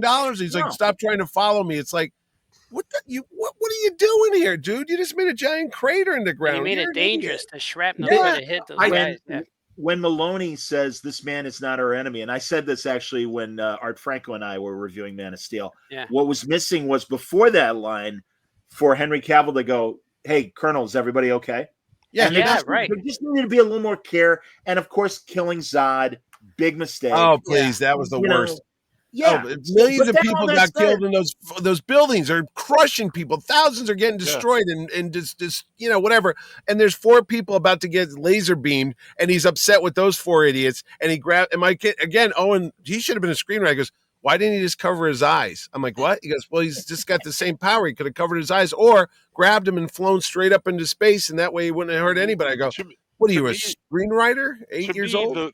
All the buildings being destroyed in this movie and everybody being safe because no one got killed in those, and they made a point of saying that was kind of like a shot to the Snyderverse movie. Oh, God, yeah. When they saw the woman walking out with the little fishbowl with the turtle in it, it was like hitting you over the head going, that was cool. Everybody got out. I mean, even the turtle, even the squirrel. Did you see when he saved the little squirrel? It's like, this guy, forget when he didn't save his own dad and his dog from a goddamn tornado. This guy's saving ants. I wouldn't be surprised if he's like blown. No, there was that little dog, too. Remember, he was about to get crushed by the kaiju thing, and he's blown away. They made sure that Superman saved everybody this time. This was such a hopeful, uplifting Superman. He had this boyish charm that you liked him instantly. You felt good about Superman in this movie. Like he was there. Like you were gonna be okay. Even when the Justice League were fighting the monster, and they threw bombs in his stomach, and Superman looked at him, he was, there was another way to do it instead of hurting him. We put him in an intergalactic zoo. I'm like, yeah, but knowing that the intergalactic zoo exists in this this movie universe and it was acceptable, you're like, oh yeah, of course, and that's why I say just like the robots, just like Superman's robots. Yeah, I love that. Gary, Gary, call him Gary at the end. And I like and also that it's Alan Tudyk. Oh, great. Alan Tudyk has proven now in this and Rogue One, it's like, let Alan Tudyk play all the robots in every movie moving forward. He's great. Yeah, and there's also a difference between that the Snyderverse didn't understand was that Superman and Batman are two vastly different characters. Like Batman could be made in the real world because he is a human at peak. Right. He's got money, he can do whatever he wants. But Superman is fantasy all the way. Like he could fly. He flies. That's enough. Like, but anything even if he does. Oh, go ahead. I'm sorry. Anything he does could be a fantasy. So, for you to make a Superman movie, you have to make it totally opposite of a Batman movie, because even his villains, and like he said, the intergalactic zoo and crypto and the fortress coming out of the ground, all of that stuff is appropriate for Superman movie, but not Batman. Like Batman can't go to space. He doesn't go to space. He doesn't go to travel dimensions. Wayno's been wanting to talk when you're done. Yeah. Go ahead. I'm good. If you want a perfect example, Batman the animated series versus Superman the animated series. Yeah. You look at how they designed the two different cities. Gotham is dark and gritty. Yeah. Metropolis is light and bright. Yeah. The same thing with the problem with the Snyder universe was they looked at how much money Nolan made with the dark and gritty Batman and going, hey, we can make our billions off doing the same thing, but not really understanding that doesn't translate to the character of Superman. Yeah. Superman is different. Wayne, I would say that though that is Snyder in everything. 300, Sucker Punch. All these movies. Sin City. Well, no, Sin City was Robert Rodriguez, excuse me. But yeah, all these movies, certainly Day of the Dead or Dawn of the Dead, whatever it was, which ironically James Gunn wrote the screenplay for. And I love, by the way, we talked about it on one of our last Trek watches, that Rick and Morty scene in the Warner Brothers cafeteria of Zack Snyder and James Gunn having the discussion about fans. I loved that. That was fantastic. That was good. So. I was going to say when Artie was discussing the Superman Batman thing, I wholeheartedly agree with him, but it's even simpler on a more simplistic, realistic basis. Batman was brought up because in terror, his parents died. That's his whole life, is sorrow. Superman was brought up on a farm in the Midwest, and everything is okay. You work hard for a living. It's just that simple basic element separates the two. Yeah. And Superman does things because he can. There's no guilt like Spider-Man and Batman have the guilt. Yeah. But Superman does things because he can. It's no big deal to save a school bus or rescue people. Because people were dying. Right. And I told my kids too that when a lot of writers, I was telling Franco this when we were writing a Superman family, like I convinced them, like I explained, like Superman is just like us, and he has our same exact weaknesses and people say, well, you need somebody who could beat him up. And I'm like, no, that's not true, because we go through weaknesses every day. We get hurt. We get sad. We get happy. We get angry, but we never get punched in the face. Like maybe like 20 years ago, man, but we never go through being in fights is not a daily thing. So the way you hurt Superman is the way you would hurt a normal person. And so that's who he is. And he sums it up in the movie. And then I said that your ability to help somebody is so easy. Like going to the grocery store and somebody can't reach the can of tomatoes on the top shelf, so you hand it. I got it for you, ma'am. But that's how Superman is. He does it because he can, and it's so easy. And one of the best moments that got me the goosebumps is when the Lois and Clark interview, when she was interviewing Superman, and he just said, because people were gonna die. Yeah. And I'm like, yeah, That part made me cry in the trailer. I pointed when it at came the out. screen like, oh, Yeah. that's it. But I also, that's what made regarding that, I also appreciated that Lois, because I saw again when we saw that scene isolated, people were like, man, Lois is being a jerk. Yeah. And it's like, no, Lois is being devil's advocate because she knows he needs to hear this. Right. And there are people that are going to think that way. And I she's love being that a entire journalist, yeah. exchange of like, hey, wise up, dumbass, because I'm asking the tough questions. How about somebody that doesn't love you? And when you get to that point, and I know the whole, well, I don't know if I love him yet or not or whatever. BS, of course. And I loved it too. She said, I knew this wouldn't work. And that was his human moment too. And he says, wait, what did that mean? What is, and that messed him up for a little bit. And so I like that a lot. Like, you really got to sense that he was a guy. He's a normal guy like us. And Fowley, and I'm glad he's bringing this up because I was going to bring it up. We're on the same wavelength, Fowley. He says this movie's mom and pa Kent were kind of miscast and poorly written. Now, I disagree, and I do want to hear everybody's opinion on the Kents, because obviously much better than Costner and Diane Lane. That goes without saying. But also, you got the subtext, I think, of we're good, good-hearted people. They maybe were just a little too bumpkin. But it didn't bother me. But again, that's just my little teeny thing. But yeah, tell me about the Kents, everybody.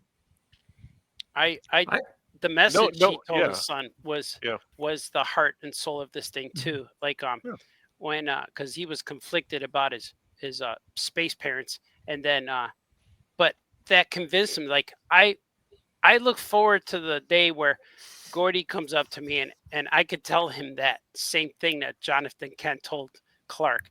And like I said, that was such a cool dad moment where he said, you did, like, you made your own choice. You're not them, and the thing about Clark Kent is he knows he's Kryptonian, but he doesn't know the Kryptonian culture. And I relate to that too, because I don't speak Spanish.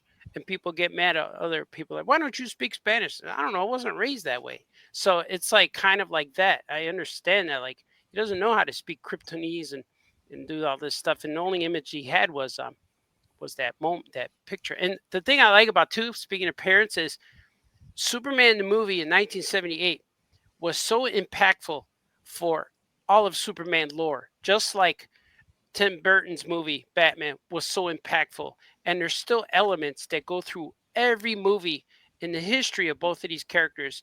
And I like that when we saw Jor-El and Lara, they were dressed like Marlon Brando and from the movie. So that, and the crystals too, the kryptonite, the Fortress of Solitude. So those elements in that 78 movie were so powerful, and they're ingrained into our memory of Superman, that if they were not there, I think people would notice it.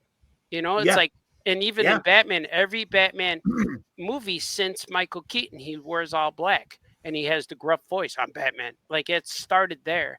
And even the music even Superman music has been around for all these movies. And even in the Man of Steel, it wasn't there, and we noticed it wasn't there. And it was the only movie that had it. And even Brandon Routh had it. And even the Lego games have it, and the Lego games have the Batman theme. And so that was so, like, I'm glad they put that element in there. And it was cool to see Jor-El and Lara dressed like Jor-El. Here's another good point. Folly's really on fire. And honestly, that's why I'm throwing all these questions up. He asked, do you think the Superman robots were protecting him from his biological parents' message? They had to have known as well. My thought is, I don't think, even though they likely had Kryptonian programming, perhaps, I think it's a presumption to say they are purely Kryptonian robots. But tell me, I think that Folly's asking an interesting question regardless.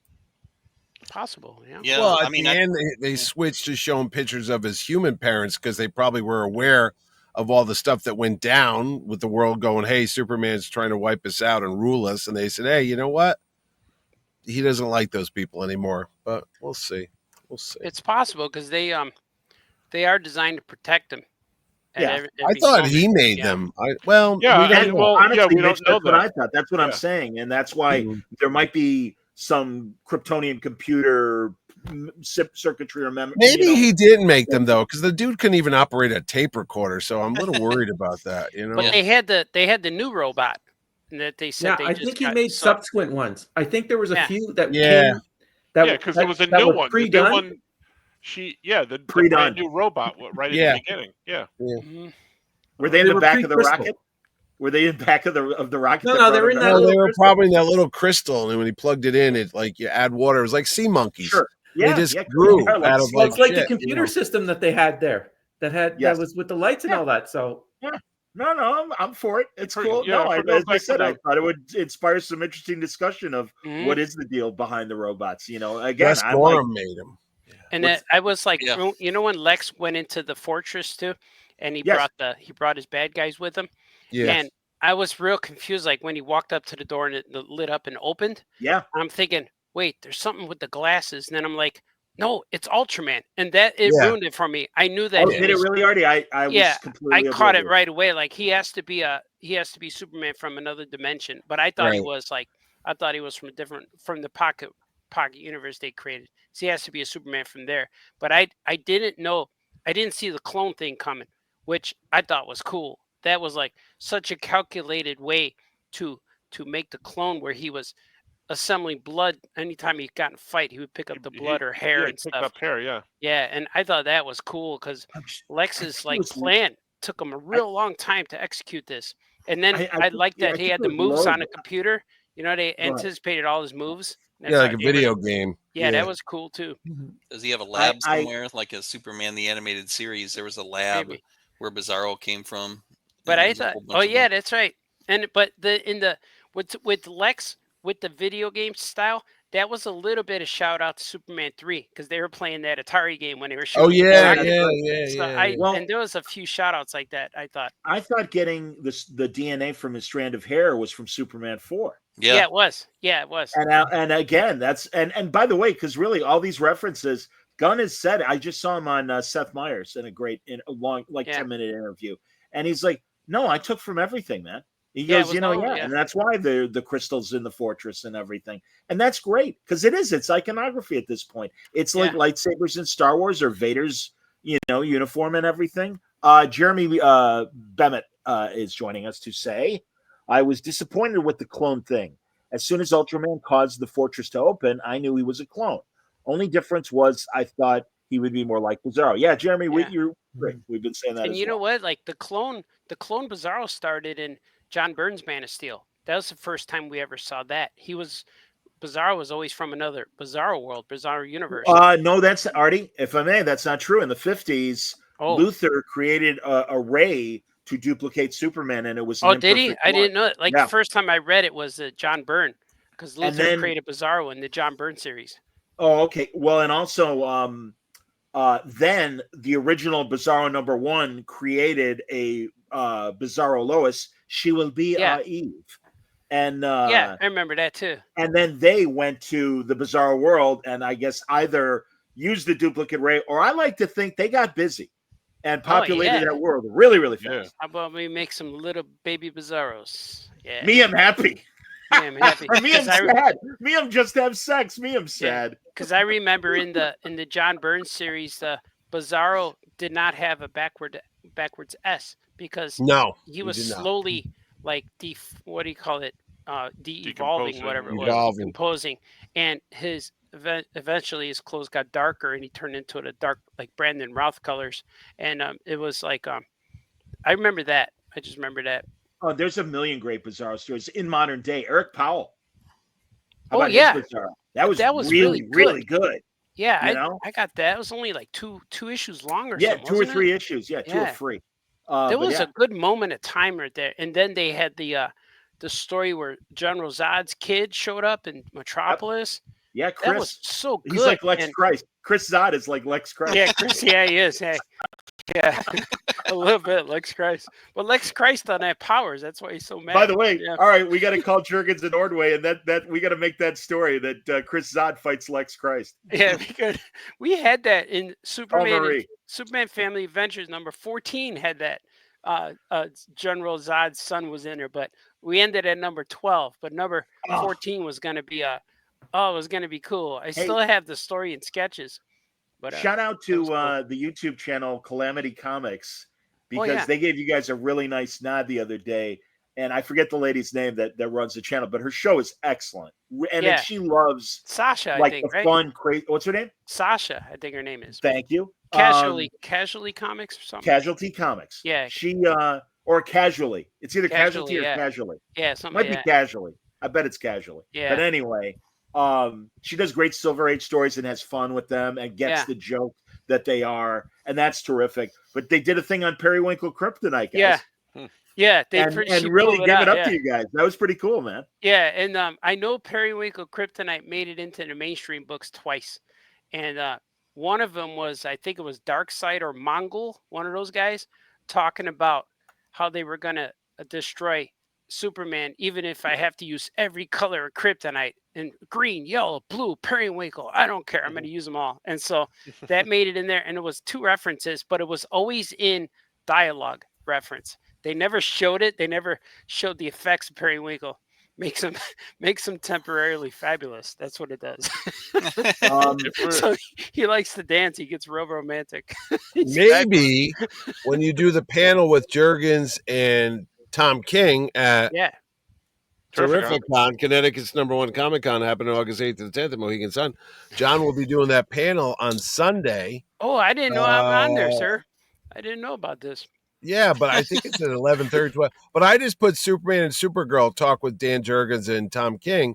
But maybe you could maybe we'll get like a point counterpoint, like Jane, you ignorant slut.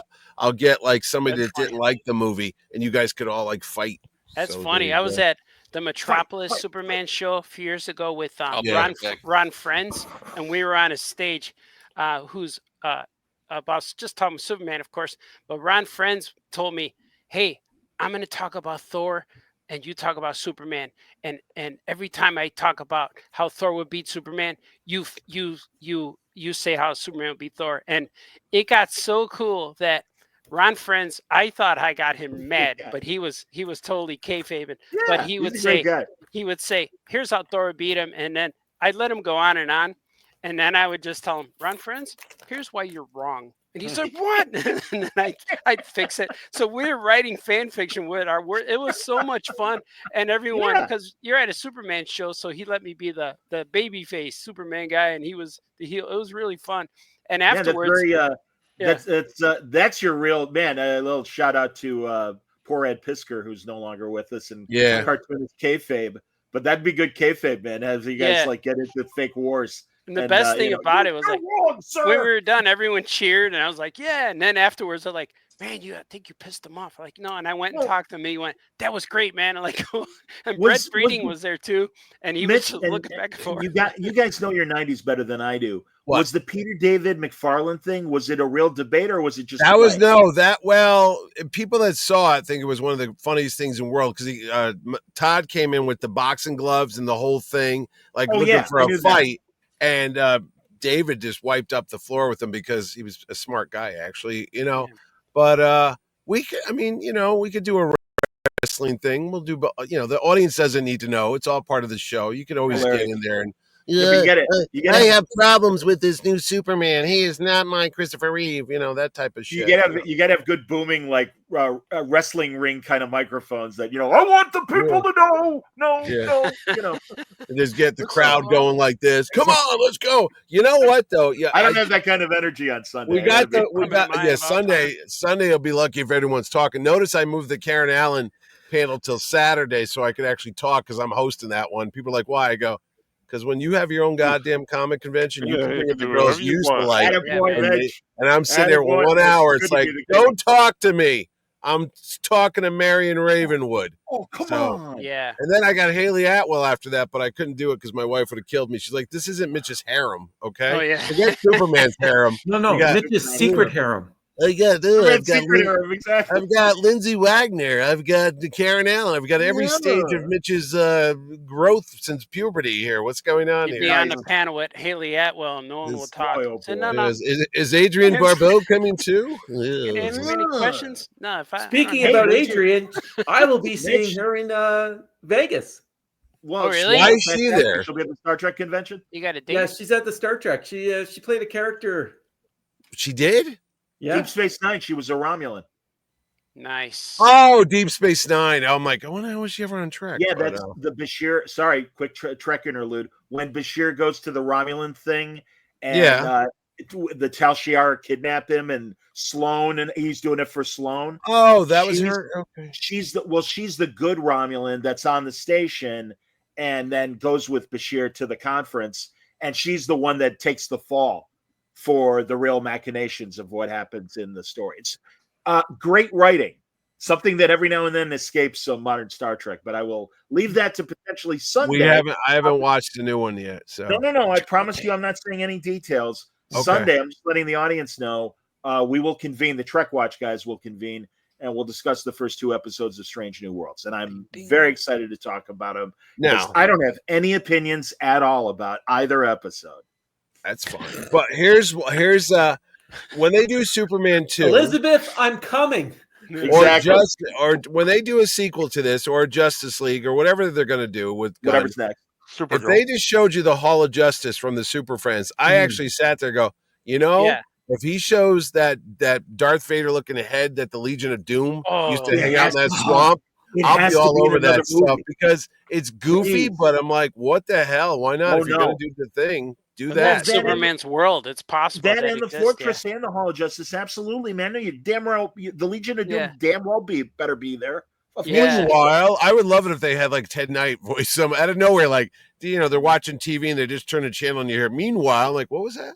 Well, I don't think you guys were because it was the other Cincy Con. I don't know if when you guys go to your Cincinnati Con, do you go to that natural museum that is where the Hall of Justice is based? I've never been, but I see it from my hotel room window.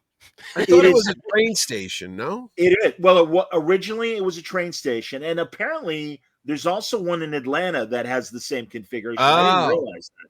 But no, because if you watch the movie, for some reason, I was like when they show Guy Gardner and Hawkgirl in the background on the wall, it said two tracks or something or 2 rail tracks. No, and I'm like, why didn't they cover that up? Because it looked like because it's part of the I guess fine, and I understand, but because I guess they really were in the museum then if you saw it on the inside. Yeah, no, it's there. Yeah.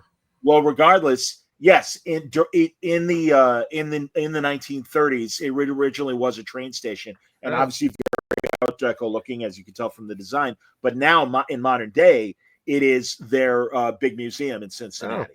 And it's great.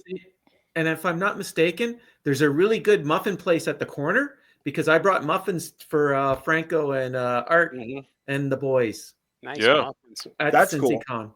Well, they weren't Danish muffins. We a bunch of us that went to this is Tony Moore's CincyCon that no longer exists, but was great while it lasted. We all took a bus there, and literally there were like 24 of us in front of the thing. And of course, I got it somewhere in my Instagram or Facebook, but of course we're all like, meanwhile, it was fantastic. So I was watching those. I bought them on the DVD thing. There's like every single Super Friends, like 11 years of Super Friends. Yeah, some of them are stupid as hell, but some of them like that's not so bad. The best one was the episode called "The Death of Superman." Yeah, and he dies from kryptonite poisoning, and they bury him in a coffin with the Superman S on it. And I'm taking pictures of it, and I'm sending it to Ordway and Jurgens. I go, "Hey guys, this is 1983. We never saw it." I'm like, "No, but they even have a thing with the coffin." Yeah, sure. And then they go, I never heard. I said, "It's even called The Death of Superman, boys." And they're like, "I don't know what you're talking about." And they're like, and Jerry's like, "I've never known that." I'm like, "Really?" I watched it when it came out. I saw it. Yeah, I know, but I was like, "What the hell, guys?" That's like honestly, I am completely ignorant about Thundercats and Transformers. Oh, I don't know. And I'm fine with that. I sleep well. And I have no interest in the movies. It's like, God bless you. Go forth, my son. That is your jam. I'm very content with Speed Racer and the Green Hornet and the stuff that I grew up with. And that's cool. And Jurassic Park. Kim of the White. Except Jurassic Park. I don't like dinosaurs. I like Thundercats. That's the only thing in the 80s that stuck. Do you really like Thundercats? And Larry Kinney has come to my show every year. He lives up the road from me, but I'm always like, Larry, I never watched it once. I was in a car with him one time at a show, and I wanted him to talk like Lionel, and I turned away and I didn't look, and it was beautiful. Oh yeah, It he was, does it. Yeah. Yeah, it was him and the guy who played Wolverine in the one of the '90s cartoons. Yeah, Cal Dodd. Yeah, and it was one of the Yakko Wacko Dot guys. So those three guys, when I turned away, Ron they were Paulson all having a conversation. Ron. They were all like, Yakko was talking to Wolverine and Lionel. It was really cool, man. No, they do this Twisted Tunes thing sometimes at the shows. God, they get them all together, and they'll give you like a Rocky script or The Godfather, and they'll read it in all these different cartoon voices. It's pretty funny. Yeah, I heard Pinky and the Brain Guy do that with Paulson. Rob. Yeah, I love Rob. Rob's like the sweetest animation guy I've ever met. Yes, I have the high ground. Yeah. Anyway, hey, listen. If we're going back to Martha's Diane Lane's my favorite. But go ahead. Yeah. All right, fair enough. There's some great. There's some good chat here in the thing that I want to bring up, and then there's a couple posts, and these two guys are going back and forth. But I like what they're talking about. Nico says there's a big plot hole in Superman. Why couldn't Superman see through Ultraman's mask? He should have known way before that Ultraman was his clone. And then, Jeremy also says, I was disappointed with the clone thing. As soon as Ultraman caused the fortress to open, I knew he was a clone. Oh, I did put that up, but wait, there's more. What do you think of James Gunn establishing that Metropolis is located in Delaware? I'm okay with that. Apparently, somebody said they did that years ago. Ordway was like, "Yeah, that was happening." I'm like, I don't. New York and Metropolis. There he is now. Jerry Ordway's texting me right now. But to me, it was Cleveland because it was a lot of it was filmed in Cleveland, so it looked exactly like Cleveland to me. Yeah, I always thought it was odd that it was in Superman Batman. They were across the water from each other, like Jersey and New York. It's like it's right there. Yeah. You can't just go over in a half an hour and wipe out all the crime. You never bother to look at the other side. They have a kryptonite shield over Gotham. You don't want to go over there. It's a bad neighborhood. Superman hears people calling for help, and he just stays on the other side. Yeah. See, and the other one is Smallville. No, in Smallville, they had him sitting on the roof of the barn one day looking across the water, and there was like Metropolis. Like, wait a minute, you could see it from Smallville? It's like, 5 miles away? Remember Ray Kryptonite when he put the ring on and he's on his bike, and it seems like he's not that far from Smallville, and you could see the Metropolis skyline and everything. Yeah. Or in Batman versus Superman, where Metropolis is like right there, and Superman just didn't, and Batman just said that. Yeah. Franco's just catching up with everybody. He's coming out of his coma. It still upsets me that the whole first movie, no mention of Batman, and then all of a sudden, oh wait, he's right there, right across the Delaware, across the river out. Yeah. Well, what did you think about Martha? But also, I guess he could have flown in. But the fact that Bruce Wayne is within proximity of the Zod fight. Yeah. And by the way, that is like one of the few good scenes. Affleck got a job. The way they connected it was good. In the midst of all that crap, of all those Snyderverse movies, I will defend Affleck Batman to my dying day. He was cool. Good. He was all the Batman scenes were cool when he said drop me off on this floor and stuff, and he fought all those guys with that was cool. No, you know what was the best Batman Affleck is in the first Suicide Squad when Joker and Harley Quinn are just taking off, and that was the only goosebump moment in the whole movie. They're escaping on the car, and it said Jared Leto. He sucked. But all of a sudden you hear the screech and you see the Batmobile take the turn and it's coming after him. And it's like, oh my God, it's the Batman. And he jumps in the water and he punches her out. That was freaking awesome. And then Affleck was good when he caught what's his name? Will Smith's character, remember? Yeah. Christmas time. And he shows up. He's like, we don't want to do this here in front of your daughter. And he shoots at him. Yeah, Affleck was good. He just had shitty scripts, Yes. It was good. Yeah. All the bad writing were good. Yes. Yeah. Absolutely. Hilarious. You. By the way, if they ripped off the Ultraman's mask and it was Henry Cavill, I thought that would have been cool, but it would have messed up too many people. But I don't understand what's happening. How could it be Henry Cavill? You don't understand the two cities, Metropolis and Gotham, were like right next to each other. I know. The river was right. You could see them. Closer than Chicago and Detroit. So when they destroyed Metropolis in the first Superman movie, Batman's just like, oh, I saved the little girl, but I was right there. I was in Metropolis at the time because I walked across the footbridge. And that was that movie was filmed in Detroit, which means that other city was probably Windsor, Wayne, because you can see Windsor from Detroit. Yes. So there you go. I could see you from my house. Nico says DC comic book nerds are the worst. Marvel fans never bitched about online over the destruction of New York and Slovakia in Avengers Parts 1 and 2. Yeah, and it is interesting that someone else in the chat made the point that they had to hey, don't worry, the city's being evacuated as it's splitting apart and everything. Yeah, but New York and Slovakia weren't right next to each other across the river from each other. What about Luke Skywalker destroying billions of people with one shot? Don't even start. Don't even start.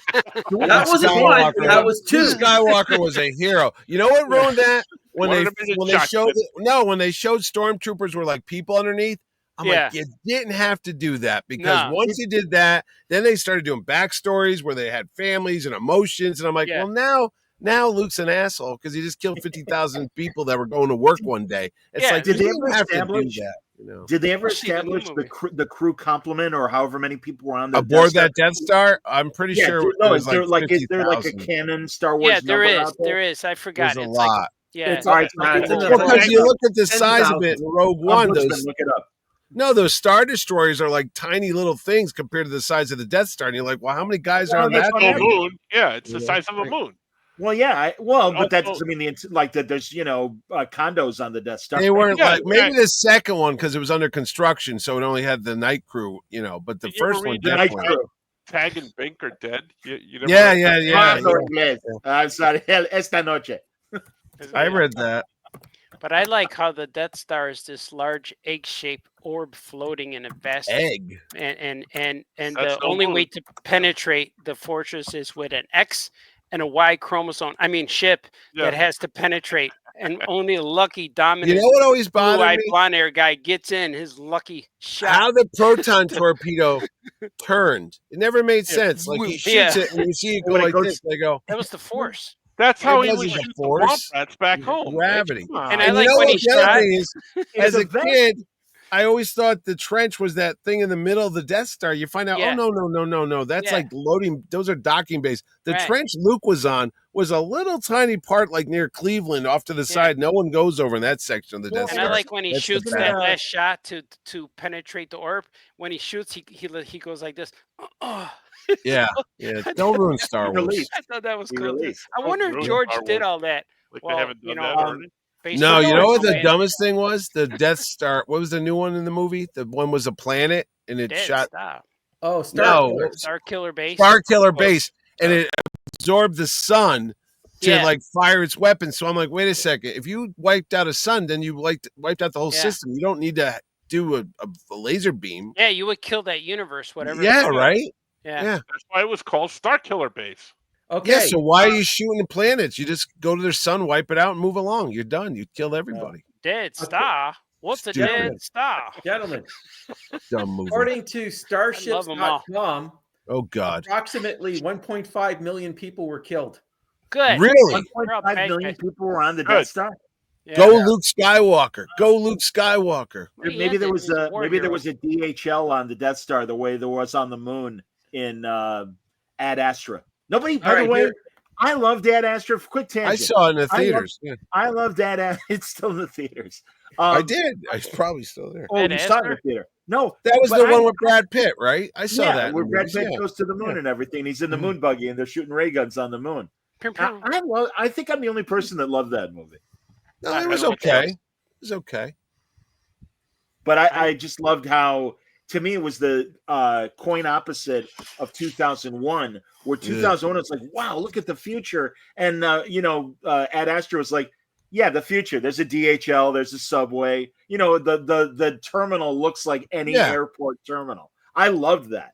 I thought that was really a great. No, they started having that in 2001. It was the AT&T was on the phone, not as much as that Astra with Subway. No, Mitch, you're missing my point. My point is, it looked much more futuristic in what they showed us in 1968.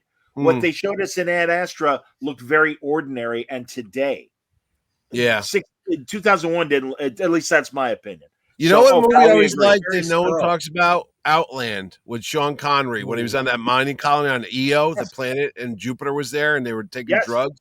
No, I don't like that little thing he was wearing, that crotch halter thing. No, that's Zardoz. That's a screwed up movie. Oh yeah, no, with the diaper, I wear that on weekends. It's awesome. I got it on right now. Yeah. You know who Zardoz inspired in the Superman universe, don't you? Oh yeah, that weird guy who? The gunslinger of something. I read the book. It's not Terra Man. Not Terra Man. I know, but I missed the question. What was the question? Who did what the outfit? Yeah. What Zardoz, the Sean Connery movie, inspired a Superman universe character. Yeah, I forgot his name, but I know his name. Jimmy and does anyone else raise your hand if you know his name? Yeah, I forgot his name, but I know who he is. Don't raise your hand. Zardox or something. No. What was that? Say it again. I don't know. So. I forgot his name, but I know that he Zardox. But I think he fought Power Girl. Var with a V. Vartox. Vartox. And he looked like Sean Connery. Yeah. Totally manly man chest. Wore a vest. Kind of Village People-y. Yeah. Yeah. But also he was balding. Wayne, how are you? Sorry. Wayne could cosplay as Wayne. You dress up for autographs all the time. Do it. Do the Zardoz. My God, if you run into some Superman celebrities, you've got a Vartox. You have Here's the problem. The medication that I'm on, I would be the middle-aged Vardock, and so you will need sadly, you would need the diaper. Definitely not pretty. And oh, Wayne, I'm so sorry. Oh, between that character, pretty. That is a class. I believe Wayne has a legitimate excuse. He's excused. No. The you know what I'm on right now? No way. I bet it's not like you can cosplay at home. Wayne, keg going on versus I am the ultimate muffin man right now, according to the medication's side effects. There's nothing stopping you. Wayne, there's nothing stopping you from cosplaying at home. You can have people. How do you know that? How don't you know that I don't do that already? I do have the ability to get to the diaper aspects of it. Nice. Yeah. Between that character and Martian Manhunter, they have similar outfits. They could swap. Martian Manhunter was voiced by Carl Lumley, who will be at Terrificon, Connecticut's Terrific Comic Con on August 8th to the 10th at the Mohegan Sun. Tickets on sale now. That's coming up soon. I'll be there. Mm-hmm. You know who will also be there? Franco will be at Terrificon, Connecticut's Terrific Comic Con, and Artie will be there. Yeah. And Suntress will be there doing like 20 panels. Yeah. Thanks. And I'll be there counting all the money in the back room and laughing all the way to the bank. I'll be signing copies of the Archie Kevin Smith. That's right. Book for you. Yes. Mitch, what's more important? You can blame all the panels on me. Yes, that's right. Wayne did the panels with me because I had to get it done for the program, and Wayne came through and did all the ideas. Excellent. Nice. Is there a Migo panel? No, but Migo will be there with you. I got my Migo Fantastic Force today in the mail. Did you? I got my Electro. I just got him. Nerd. Show it, Artie. I'm looking for him. Where did I put him? He's here somewhere. This the guy. I'm gonna get him. I'm gonna get him. Get him. I'm gonna show electrical socket. Nerds. Charging up. Migo. I actually bought Amigo a couple years ago of James Francis's character in the Apes movies. I know I said it wrong. Brent. I got a Brent Amigo. You know what's so funny? I bought Amigo at the All Yeah comic shop in Harrison, New York on Halstead Avenue. And I paid only $19 for it, and it was worth $200. Wow. I was able to pick up this guy. Somebody made a mistake. The Electro. I bought it and didn't realize it. Ooh, look at he's cool. I don't. They came in the 4-pack, but I don't have all the guys. But I just bought him. I got the 4-pack. Look at this. Well portrayed in the. Hold on. All right, Mitch, hang on. No. It's a Brandon Ralph Superman toy from the Burger King. I just found it on my floor. But look, wait. You could get this. I know it's green screen. Damn it. Hold on, let me turn off this goddamn green screen crap. You put it right in front of your face. Gas station. If you put it in front of it, no, it doesn't work. It's Franco's book. No. Anyway, talk amongst yourself. I'm moving my little thing around here. That's your business. Hey, thank you. Virtual background. Wait a minute. Turn this thing off. All right. There you go. You can get this by Franco's cover from the All Yeah Comics thing. Terrificon is featured. Nice. Where is it? Over there. It's got the Terrificon poster. Yeah, look at that. That Ordway did, and it's on the back too. Terrificon. And while you're there, if that wasn't good enough, you could get the very first issue of Captain Terrificon Presents, this time featuring a story by Paul Kupperberg called The Scary Squad, even though it sounds... Squad. I know, he said it's scary, but I don't want to get into it. But yes, it's our very first original story about kids that go to a Terrificon and they wear cosplay outfits. And if that wasn't enough, and we had some extra pages in the back, hold on, you get the first ever spoiler Harley, the terrific dog, based on my dog, who's like crypto. Yeah, and she comes to the show. And you kids get a free autographed picture of Captain Terrificon in the back. Nice. $4.99. How That's could you a go beautiful wrong? thing. Yeah. There you go. That's it. I'm done. And then go I see like all Haley of that. Atwell. See Haley Atwell? Oh, yeah. Look at that. Oh, yeah. I Upside like down. that. There you she go. is. 10 years ago, me and Haley Atwell. Last year, me and Haley Atwell. She still got it. Yeah. Yeah. I can see an Man. updated picture on the way. Very exciting. Yeah, Well, boy. I look forward to Lindsay Wagner. Lindsay's there. Yeah. I talked to Aaron Gray yesterday. I said, Aaron, why didn't you show up? Because a lot of these horn dogs want to meet you. So This is their superpower style Superman figures from, of course, the movie now. And then this guy, and I got Bizarro too. Is the second one an Injustice Superman with the cape? This one? No, the with the high cape. That the one in the middle. That's one in the middle. That's Superman. the regular. That's Superman. regular Superman. Oh, that's just the regular cape. Okay, Yeah, it's bunched it's up just in a weird way. classic. Yeah, look at the backs have the S's too. Sure. Yeah. Now, Sure. I got the Christopher Yeah, I like Reeve one over here. Look at that. That's the comic drawn one with the big green joint in his finger. See that? Look at that. He's got a joint. He's like, look at Got that. a shiny, Take a hit of this. Ooh, Lois. That's cool. It's supposed to be it's look at that. It's the it's kryptonite crystal. I thought it was a joint. Yeah. No, it does look like that's like here. Look, Looks like it might be a pickle. Yeah. Hey, Lois, let's get wide. Look at I have the first appearance Superman. And I have Christopher Reeve too. Look at that. Here's my favorite part. Here's the action feature. No one talks about. They kiss. What? Oh my! Oh God! I just crossed universes there. I got that in it. Grown men. Look. Hold on. Bring me up to 38 Superman real fast, and then Mitch, please, by all means. I was talking to Alex Ross. No, this is interesting. I swear. Alex Ross, I was saying, a couple of years it'll be in public domain, the original design, as Artie just showed. And my point is, I'm like, do you want to tell? Are you going to tell a public domain Superman story? He's like, yeah. And if you want to hear the details of it, make sure you listen to or watch my Alex Ross interview, and you will be stunned. And it's very. Wow. And Liefeld's working on his public domain Superman story. I'm gonna make a horror movie too, probably. Yeah, I got one too. Yeah. Well, Mitch, they already did Brightburn. The Brightburn really was kind of, That's a James Gunn movie. Wow. Stand by. Zooming in. Look, Chris Giarusso did a version of Superman right there for August 8th to the 10th. Oh, that's beautiful. Yeah, he's going to be there too, right? He is going to be there. Yes. I got this creepy figure too. Look, you guys have a lot of good fellow kid comic book creators at your show. We do. Look at that. I've got this scary Batman one too. It's a kid in a costume. I like it. Okay. Oh, wait. All right. Yeah, Mitch, I can't wait.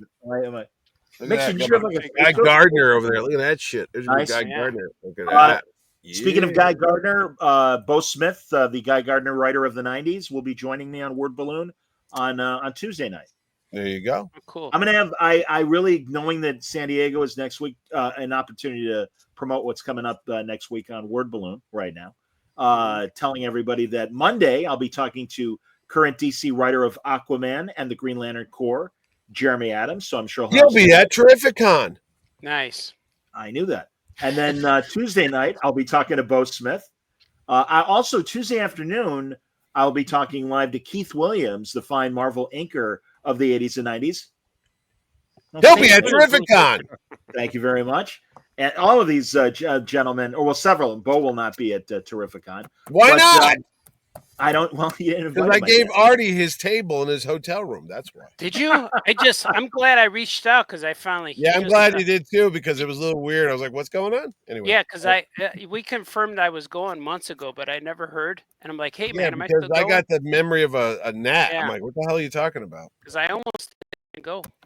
Yeah, I know you did. We're all going to be there. But I'm glad you but hooked me also up. at Terrificon, but before then on Word Balloon, we haven't set a specific day. Probably set it up on Monday. Al Milgram, ladies and gentlemen. Nice. He'll be at Terrificon. Really? And finally, my dear friend and Star Trek aficionado and a fine comic creator in her own right, Tana Ford, who I love She'll talking be to. at Terrificon. She will be at Terrificon, indeed. But they're all friends because I wanted to counter program knowing that these people were not going to be at San Diego, unlike Artie and Franco. Yeah, we're all over the place. Wayno. You should do a Miss Captain Terrific meets Mr. Terrific. That'd be cool crossover.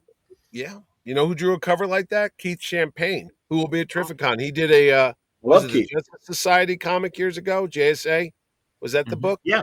And JSA. He did Mr. Terrific, the 40s version, and the new Mr. Terrific, and I kind of went in there and put Captain Terrificon in there. So and speaking of Guy Gardner, I have my gardener guy coming tomorrow morning to work in the yard. Speaking of Guy Gardner, Kevin McGuire will be there, Mr. Justice League International. Nice. One punch. One punch. That's right. It's all it takes sometimes. You got to say that page was amazing when you read it. You're going, Guy was going on and on and on like Guy normally does. And okay, I'll take the ring off. And then boom, done. And it was Beetle missed it. The Beetle? Right? Blue Beetle missed it. Blue Beetle. One of them missed it at either Booster or Beetle, and because the other one said one punch. One punch. Yeah. What's his name? Ringo? A baby super. That and the group shot, the Justice League group shot that Keith did, or Kevin did rather, excuse me. I got Keith Williams on the brain. Keith. But I love his homages that he's done, and also the print that he made of the classic punch scene from Batman's perspective and everything. No, that's good. What is that rocket ship you got there, young Mitch? It's a metal toy that you could wind up and it goes along like this. Yeah. But it's got baby Superman in it. Oh, it's got Supergirl in it, right? No, it's Superman. He's Superboy. got little he's got little swaddling clothes on him. Oh, I like see. Baby He's Jesus. got blonde hair though, yeah. Yeah, No, exactly. It looks like he's blonde like hair. wrapped up. It could be her, but I think she was older. It says She was Superman older. on the fin. It says Superman, yeah.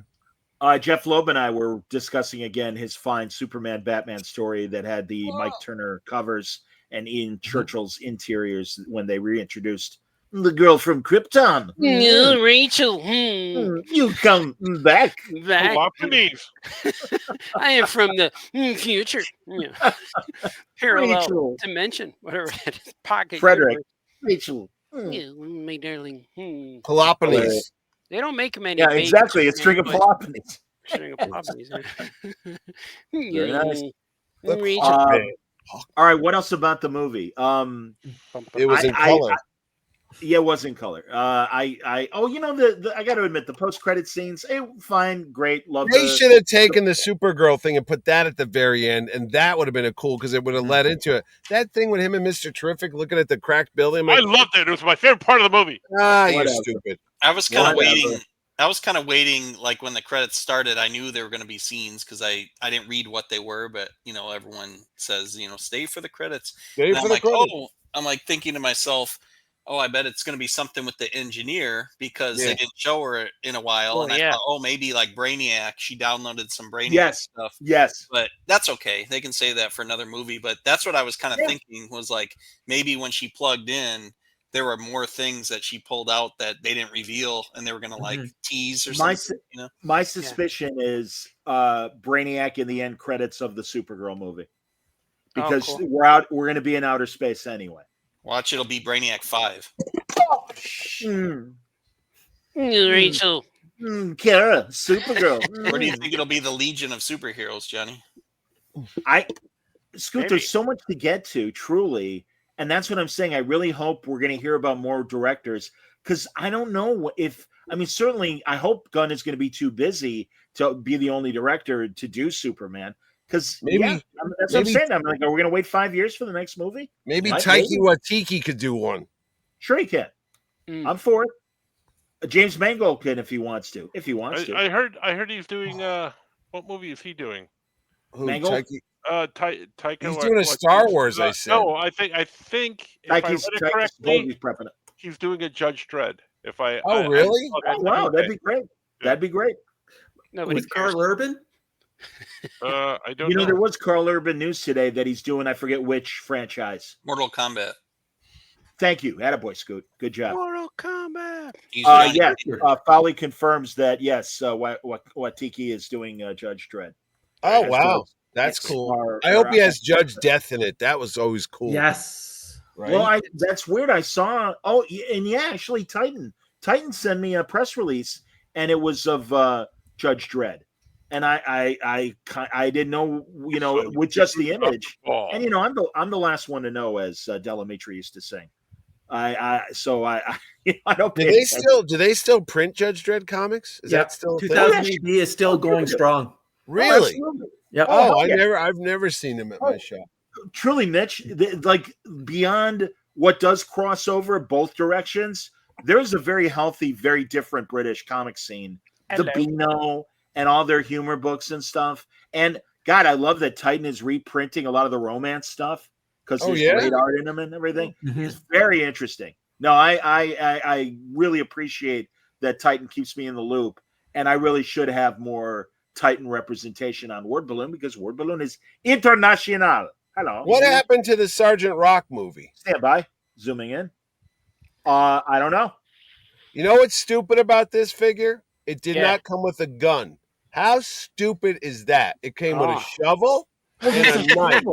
Comes with a It's shovel. World War II figure, and maybe it's a thing with McFarlane in DC. They can't have guns. Oh no, I bet. Yeah, I bet. Because I was like, it's a freaking soldier in World War II. How could he not have a gun? Lex Luthor came with the gun.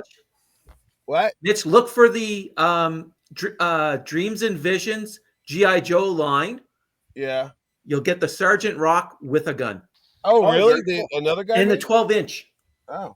Yeah. Like when we were kids.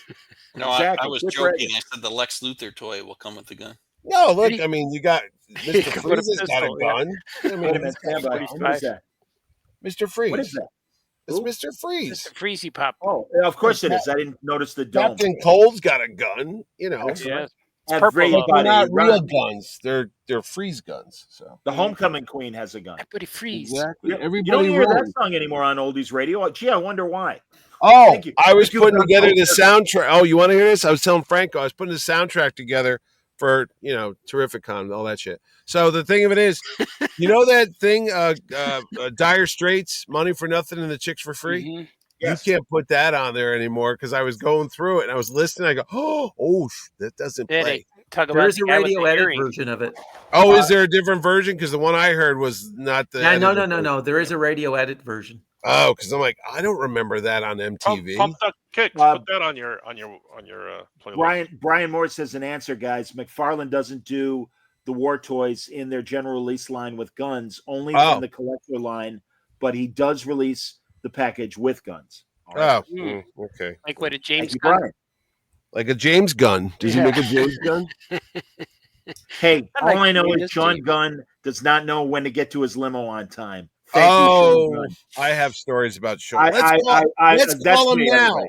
Let's That's call him John now. saying it. That is not that we get him on the show? that discretion by Sean Gunn had nothing to do with Mitch or Terrificon or its supporting. I could hit the button now and we can find out what his problem is. But I even have his Venmo. I even have his Venmo here, which is I don't weird. remember the actor's name, but seriously, guys, when we met Atuma from Wakanda Forever, Alex. Oh, Alex. Yeah, that was the greatest random celebrity meet, and it's and truly the entire rest of the weekend we're like, I kept calling him Atuma. I never called him Alex. No, But we he was were just at sweet, the Ben and Jerry's at like 2 or 3 in the morning, and he comes running by. Nice kid. I mean, he was a great guy. Oh, but he's awesome.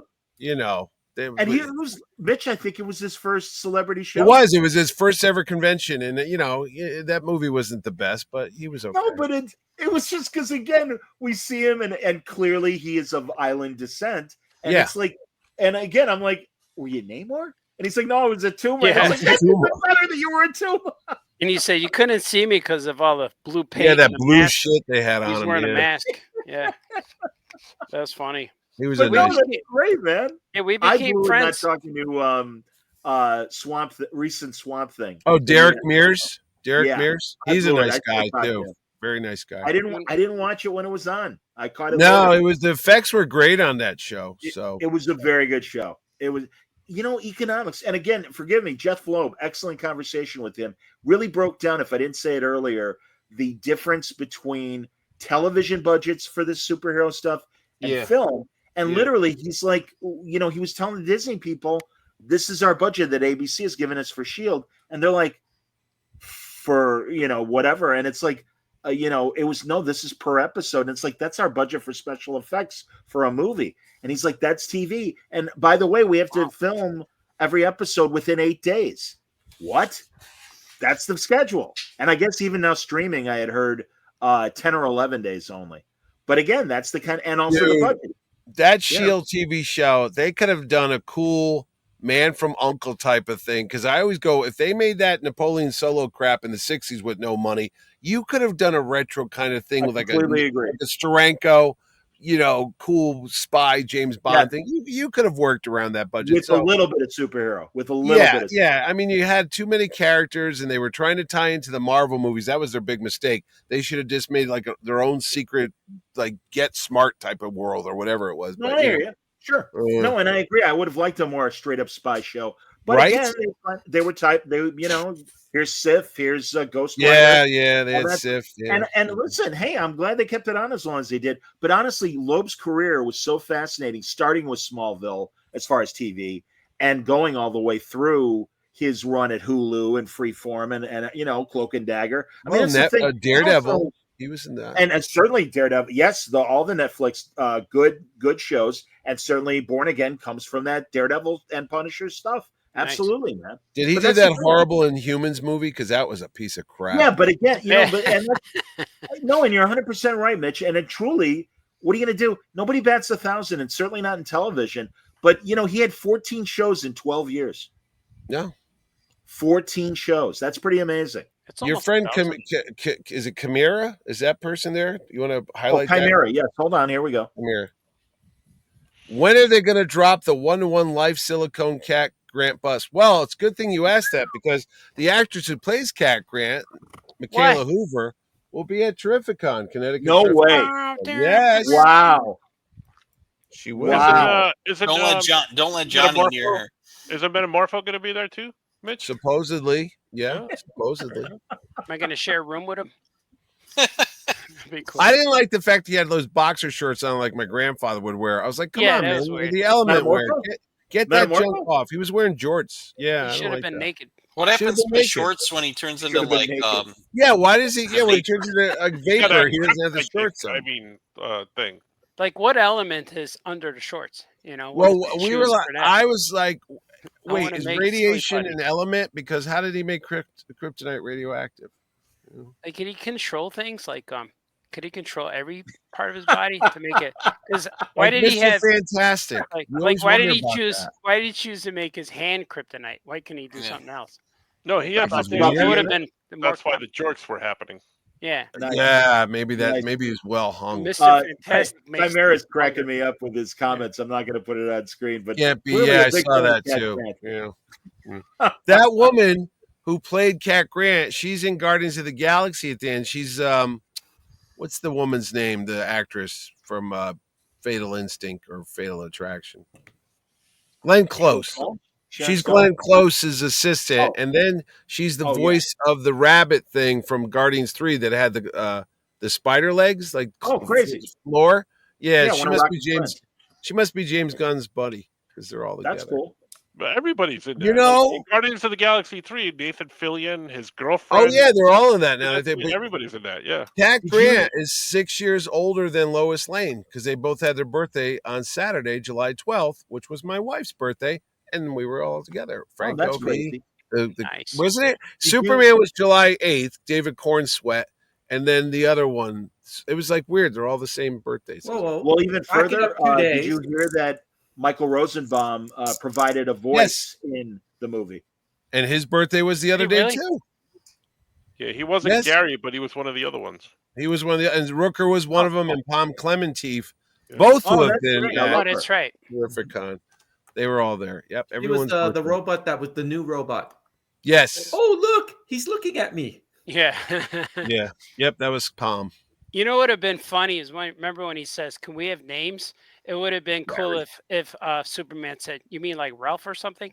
That would have Yeah. been cool. That would have been a nice You shout know out. what? And at the end of the movie, when she was like, "Oh, can I get an interview with you, Superman?" and he goes, "Yeah," and she goes, "That would have been great." If she said that would have been swell, I would have been like, "Oh." Yeah, He like said yeah. swell.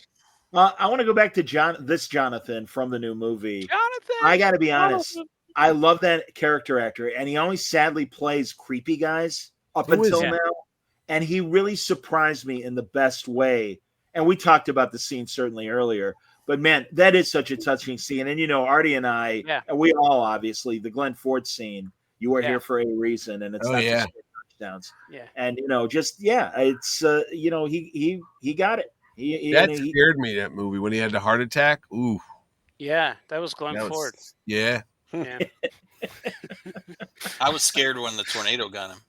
Yeah, that's rough. You are my son. And dude, I mean, I'm telling you, I love Kevin Costner. Everything else. Yeah. And actually, without that scene, he was a fine Jonathan. Right. Even it with was the good. paranoia. Yeah, well, he was good at it. Yeah. But, So, thank you. Dave's got current Jonathan's name. That's Pruitt the guy's Taylor name? Vince. Are you sure it's not Vince Taylor Pruitt? I don't know who he is. I've never seen him. I don't think he's great. And sadly, he's got like that same condition that Frank Langella has. He's got wandering eyes. Oh, does he? Yeah. Look at them. Frank Langella? I've met him. I didn't notice that. Frank Langella has one eye. Maybe he uses medication. Like a lazy now, eye? But go back. No, it literally kind of bing bang bings.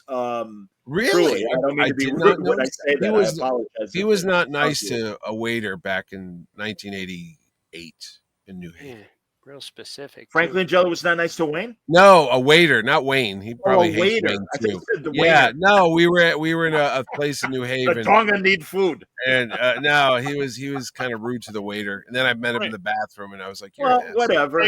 Frank Langella showed his full Harry Potter on stage, like Harry Potter. Did he? He was an Equus, wasn't he? Also in his Lolita, you see the full crank, the full Did he Zorro. call the waiter? Did he call the waiter? But hey, no.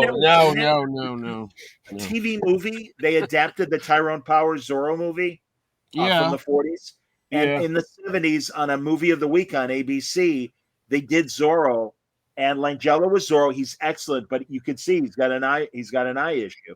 So when he put the mask on, it was creepy. It was like it's more pronounced with the honestly mask. A little bit.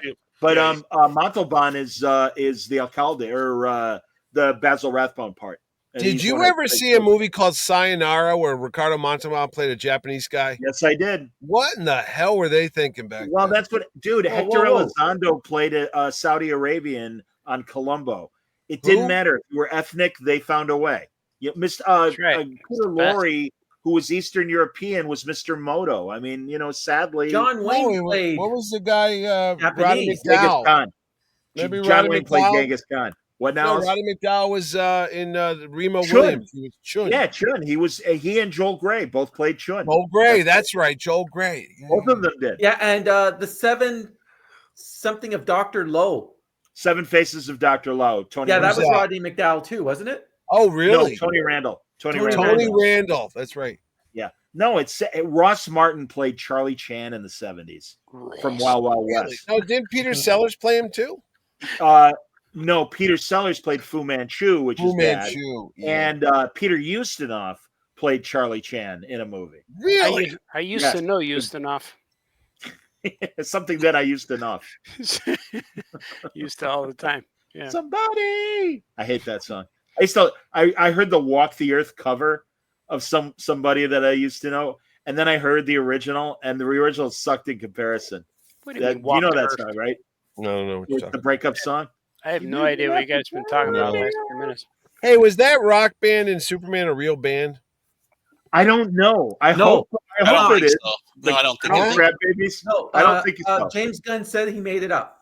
Oh, But they okay. Because sounded I was like, I don't know if that's real or not. But Iggy Pop's other song is a real song, and that was amazing. There were only 5 like rock songs in the movie, but I got to tell you, I love James Gunn's taste in music. I really, really, and it's a lot of stuff that isn't obvious to me.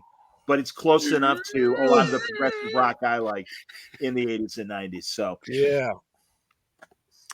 Thank you for the Mitch, after the yawn. Yeah. Hey, man. I've been No, up I since understand it's 6. late. I've been up since 6, and I'm tired. I had a hot. You know what I got for my birthday? The goddamn hot water heater. Now listen to this shit. That's a good present. No, listen to this. Listen to this. So Where my you wife getting- goes, "Do you want a present this year?" I go, "No." "Do you want one?" Because her birthday's 2 days later. She goes, "No, let's save money. We're good." Okay. A month ago, we had the plumber here because we had some pipes upstairs. The sink wasn't working. He comes and fixes it, and he goes, "Hey, how's that hot water heater?" And I'm thinking, "Oh, it's all right." He goes, "Yeah, because it's been like 10 years since I put it in." I'm like, "No, it's okay. It's fine." He put the jinx on it. So 10 years. the other day, I'm downstairs getting comics. I'm walking. I go, "Why is the floor all wet?" And they go, "Oh no!" And I open up the door, and there's the hot water heater that he was talking about leaking. And then on the install date where he wrote in Sharpie 10 years ago, it says 7/21/2015. That damn thing lasted like exactly almost 10 years, and then it exploded.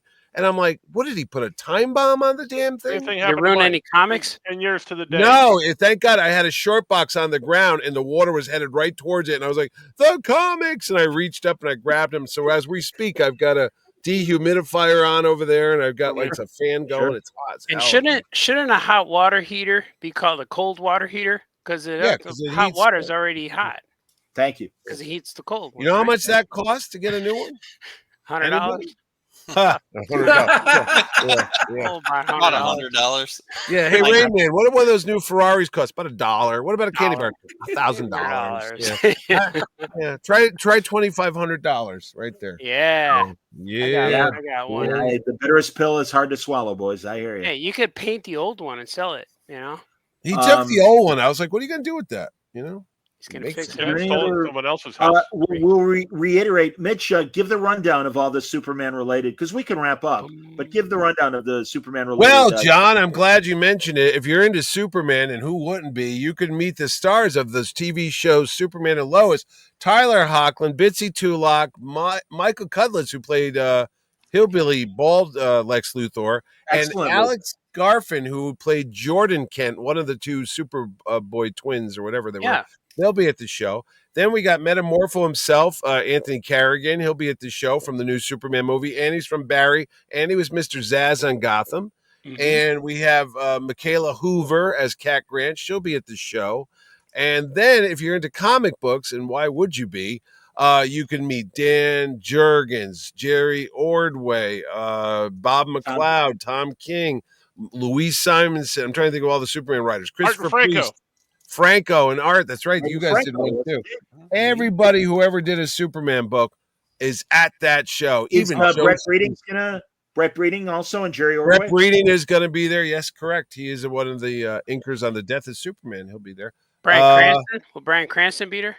No. Johnny Romita Jr. will be there, who actually had a run of Superman absolutely a couple years ago. And then on Superman, absolutely. Chris Claremont's there. I don't think Chris Claremont ever wrote Superman, but he'll be there. I don't think so. Mark Silvestri will be there. Walt Simonson, who actually Claremont wrote, it was Claremont and Byrne. They did it. They did that Justice League. Yeah. So technically, well, Walt Simonson, who wrote a great book called World's Finest with Dan Brereton doing the artwork. Walt will be there. Nice. Of course, Louise did John. Was it John Hammer? What's his name? John Bogdan. Yeah, John Henry. No, John Henry. Yeah, John Henry Irons. She did Steel. I think she created that character. Mm-hmm. I believe that's they all worked on the Superman 1 million or whatever it was that came out a few years ago. We did the signing at true, Death of Superman and Reign of the Supermans. Louise is a big part of all that. Yes, Joe Kelly will be here, who wrote that great Superman book where it's got that red, white, and blue thing with the Superman. What's so funny about Truth, Justice, and the American Way? That's it right there. I think he created. Funny. Was it the Inner Gang? What was the movie they made a couple years ago? Maybe that was the movie they're going to. Inner Gang goes back to the 70s. No, but he created some. He created some type of gang that Superman fought, like some type of crime syndicate or something. I don't know. Well, there was that White Rabbit too. That was John Henry Irons, and she was a gang leader, a bad woman. I think she's in. I think she was either in Black. I think she was in Black Lightning. I'm pretty sure she was in Black Lightning, actually. Well, Paul Kupperberg, who wrote a lot of Superman, Superboy, Supergirl, Superman actually. family, absolutely, big Yeah, writer. he'll Big be here too. Superman So a writer. lot of Superman people, but we also have a lot of Marvel people, of course, like we always do. And then Howard Chaykin. Howard Chaykin will be there, and a cast of millions. Oh, Mitch Gerads, who worked on the Mr. Terrific character for what book was that for Superman? They did a Mr. Terrific. Adam Strange, and he did Adam Strange. That's it. Yeah. But also on the Marvel side, oh God, I just had it. And Nocenti, one of the great Daredevil. Yeah, that's right. They worked on it. Jr. will be there as well. Oh, Scotty Young will be there. Mr. Scotty Young. Everybody loves Scotty Young. Yeah, he'll be there. And Kevin Eastman, creator of the Turtles, Teenage Mutant Ninja Turtles, will be there as well. Stephanie Phillips will be there. I mean, a lot of people are going to be there. Absolutely. Joel Jones. My friend Tana Ford, absolutely. Tana Ford, Jeremy Adams is going to be there. Keith Williams, Franco's going to be there. Artie's going to be there. Yep. Joe Jusko will be there. The great Joe Jusko. How are you going to fit all these people? That's a lot. I don't know. I'm going to get the Pocket Universe and just shove you all in there like Lex Luthor. Do I get to share a table with anybody? I don't even know where you have a table right now. I think the loading dock is going to be a good spot for you. Bring your suntan lotion. Yeah, I'll just bring a podium. I'll be wondering. Folding table. Yeah. A cast of thousands. And if you're in the movies, you'll see Karen Allen, Carl Lumley, Phil Lamar, the cast of the Teenage Mutant Ninja Turtles, Ke-Huy Quan, Academy Award winner. Oh, yeah. I want to meet him. That was announced today. Haley Atwell will be there, and John Wesley Shipp will be there. And we gotta get a group shot with Key. We really do. Oh, Doug Jones will be there from Star Trek. Great and Hellboy. From Star Trek Discovery. And of course, Silver the wonderful Surfer. Hellboy movies. Yeah, and he was the surfer. Yeah. And the Silver Surfer, indeed. And Shape of Water, I think he won a correct. Oh, you're absolutely right. Oh, yeah. Wasn't that Best Picture? Didn't that win Best Movie? It won Best Picture. It absolutely did. So he was the water guy. A Best Picture movie, everybody. Yeah. He is like the most unsung great genre actor, and I'm so glad that David Hyde Pierce for Hellboy 2 was magnanimous enough to go, Doug is doing 99% of this. Yeah, he just did the voice. Just let him use his voice. Thanks anyway. And thank God we all discovered the greatness of Doug Jones beyond his physical acting. He's awesome. Yeah. Oh, and Titus, he's a really, really nice guy. Titus Wellever, who actually played Lex Luthor as well on the Titans season 4 or 5, the TV show. So there's a couple Lex. Yeah, there's a couple Lex. And of course, on Amazon, his excellent show that now escapes me. And he was on The Mandalorian. And he was on The Mandalorian, and he was on Deadwood, and he was on Lost, and he was on Agents of S.H.I.E.L.D., and he's from New Haven, Connecticut. I'm real nice right now. Wonderful actor. Wonderful. Melanie Chardoff will be there from the show Fridays, and Parker Lewis Can't Lose, and the Rugrats. Can't Lose, absolutely. She was hilarious. Larry Kenny, Thundercats will be there. Yes. I'm going to have to meet Melanie Chardoff. I was a big Fridays fan. Were you really? Oh, she's from my hometown. Listen, Larry David was one of the Fridays people with Michael Richards. He played Larry Fine whenever they would do the Three Stooges bit. And Kramer was on that show, too. Michael Richards, absolutely. No, they had the guy who played, I want to say, wasn't the guy who played the second Q from Voyager? The third Q, I guess. Corbin Burnson? No, Corbin Burnson was a Q. No, the Q that wanted to kill himself in Voyager. I think he was on Fridays as well. If not, I don't know. Definitely, he's the Phantom in Phantom of Paradise, the Paul Williams crazy cult movie, rock opera. Speaking of the Phantom, Billy, what's his name? Cutlip. Billy Zane will be at Terrificon, ladies and gentlemen. Henry Thomas, E.T. Elliott will be at Terrificon. And the guy that was the interpreter from Saving Private Ryan's there, Jeremy Davies, will be at Terrificon. Oh, the interpreter guy. I'm a big fan. He was on Lost as well. Yes. He's good. I like that guy. Mitch Pileggi, Agent Skinner, will be there from the X-Files. And wasn't he Stargate Atlantis. Smallville too. He had a Smallville villain credit, I believe. Will Chakotay be there? I want to meet Chakotay. No, Chakotay's going to be in the Star Trek thing. Chakotay. He's going to be with Wayne. How about Agent Duggan? I remember Agent Duggan, too. Robert Beltran is truly a great actor. Robert Beltran, that's it. He's a great actor. I love that guy. He's in Eating Raoul. He's Raoul in Eating Raoul. Yeah. Is he really? Yeah, that was him. That was Robert Beltran. He's a baby. Did He's not a know baby that. in that movie. Paul Bartel. One of the weirdest, much like a John Waters kind of weirdo director. Paul Bartel. And writer. Yeah, I remember him. But man, one of the funniest guys that ever lived. I love that guy. Jonathan Hickman will be there, ladies and gentlemen. Very true. Indeed. Humberto Ramos will be there. Charles Soule will be there. Terry Moore, Gary Gamble, Kyle Baker, Wendy and Richard Pinney will be there. Oh, the Elf Quest people. Jim Starlin, Steve Englehart, Ron Garney, Mr. Christopher Priest, Kevin Nolan. God, it goes on forever. Chris Iliopoulos. Is that how you say it? Chris Iliopoulos. Yes, indeed. Greg Land with Brad Meltzer of great children's comics. Yes. Oh, Jimmy Palmiotti and his lovely wife Amanda Connor will be there. America's Sweethearts. Al Milgram, Dan Parent, Merker and Dolphy will be there. I always call Amanda America's Sweetheart. Is John Byrne coming? John Byrne will not be there. Tom Derenick, Ralph Macchio, not the Karate Kid, but the other one. Kevin McGuire will be there. Yep. Russ Braun and his band. Brian Posehn from Big Bang Theory and also the writer of Deadpool. One of the funniest guys alive, absolutely. And a great honest nerd. Used to write Deadpool with Jerry Duggan, of course. Yeah. Yeah, lots of people are coming. Great CB Cebulski, editor. I was going to say CB Cebulski is going to be there reviewing people. Too? Yeah, he's going to look at people's portfolios. Dean Hashbill will be there. You don't mess around, Mitch. My favorite people. I'm not. Bob Wycheck was added today. Bob Wycheck, ladies and gentlemen. This is the definition of throwing down. That's what you. That's right. We're not screwing around here. I'm not taking any prisoners. Art Franco will be there. Yeah. Art Franco. I'm bringing my boy with me too. You guys, you have a significant celebrity group, but you also always have a great comic group. And because Lee Majors will be there. The $6 Million Man and the Bionic Woman will be there. Lee Majors and Steve Miner. Hello. Hello, Silvergirl. That's crazy. Yeah, that's a good list. I'm going to Terrificon, and if you know what's good for you, kids, you'll go too. All the fun of a big area. All the fun of a big city con without the expense. There's free parking, and tickets are only $40. So hey, man, you go find a goddamn show that's it's really, folks. I know the price of a lot of other cities and a lot of other cons. One of my favorite shows. It really shows. is a good deal. You know. So right. And all the beer, wine, and sangria you could have, just like Beefsteak Charlie's. Beefsteak Charlie. I know that guy. And Pepe's Pizza. That's right. And Pepe's Pizza. That's right. Really? Well, that's true.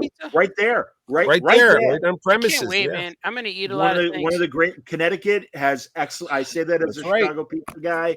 Connecticut has excellent. That's pizza. right. Pepe's is wonderful pizza. World famous. Would not be disappointed by Pepe. World famous. Pepe will do this again. That's where I went to go eat pizza right before Superman. It'll be documented in my 13th Dimension article tomorrow. Hits tomorrow.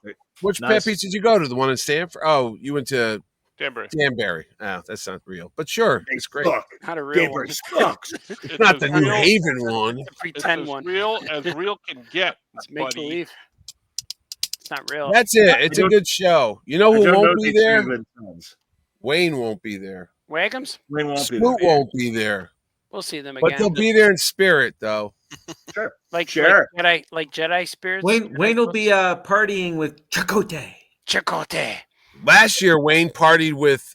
Oh, did you come last year? No, you didn't. No, I got sick after the. Oh, that's right. That's right. I was going to say Ethan Peck was here last year from the new Star Trek show. Yeah. But I'll remind people while we're talking about Star Trek that Sunday night we will do a Trek watch and discuss the first 2 episodes of the brand new season 3 of Star Trek Strange New Worlds. What is up with Pike and the crew?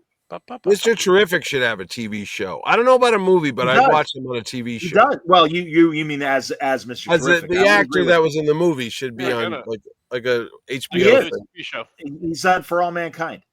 No, as Mr. Terrific. I see what you're like saying. That. Yeah, Penguin. Like they're going to do a Mr. Terrific TV show. Really? They're talking about it.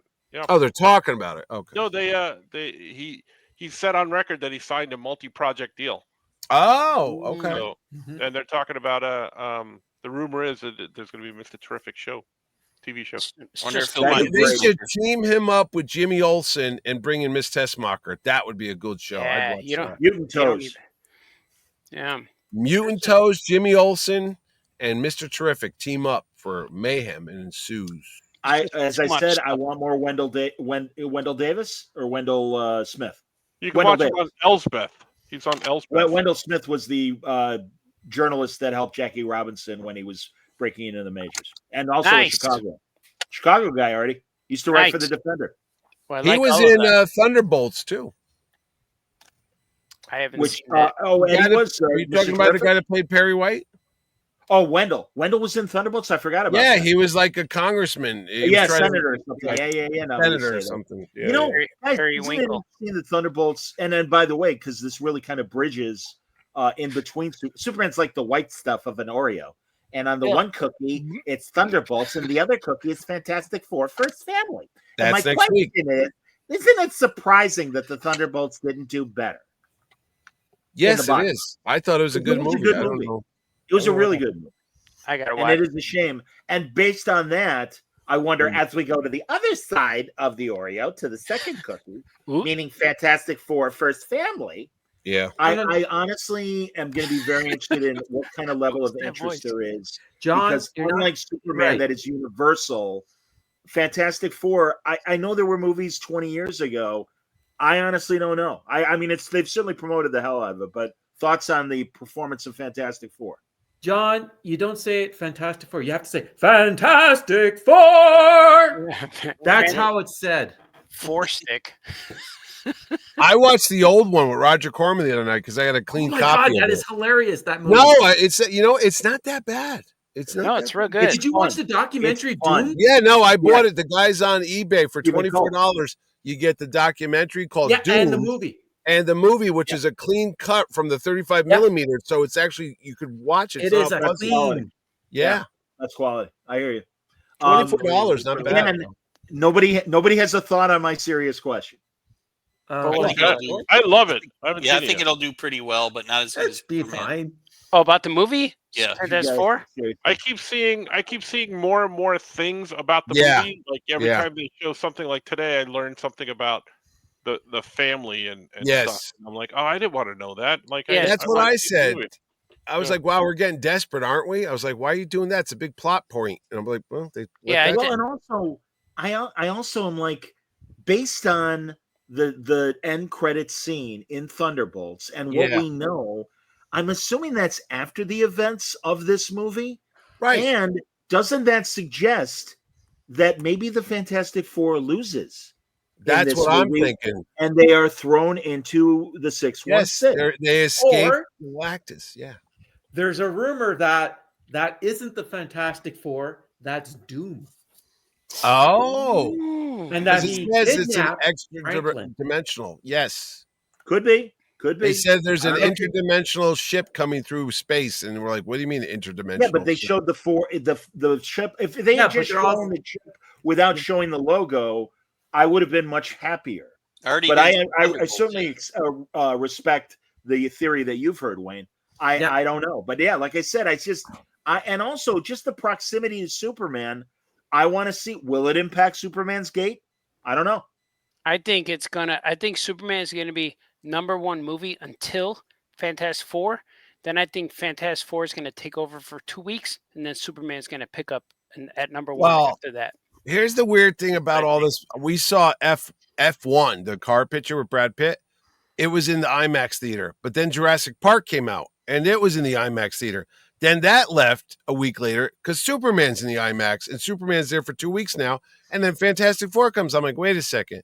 Do they not have enough theaters out there anymore or enough screens? Because it's like all the big movies are being put in the big IMAX to get the big money because it's a higher ticket price. Absolutely. And then they keep moving them around. Like we walked in to see Superman. It was in like 7 of the 13 shows. I'm like, what is happening? I honestly don't count the IMAX theaters because frankly, if I get it free, I'll do IMAX. Otherwise, I'm sorry, I'm an old man. I'm not paying that much money to see. Well, we only go to IMAX. I like the big ass. And I absolutely respect that. But that said, Are there more than one? Is there more than one IMAX screen, or are there several at these? No, there's one in Milford and one in Danbury. Okay, well, there you go. Yeah, and I agree one. with you, Mitch. I don't understand that.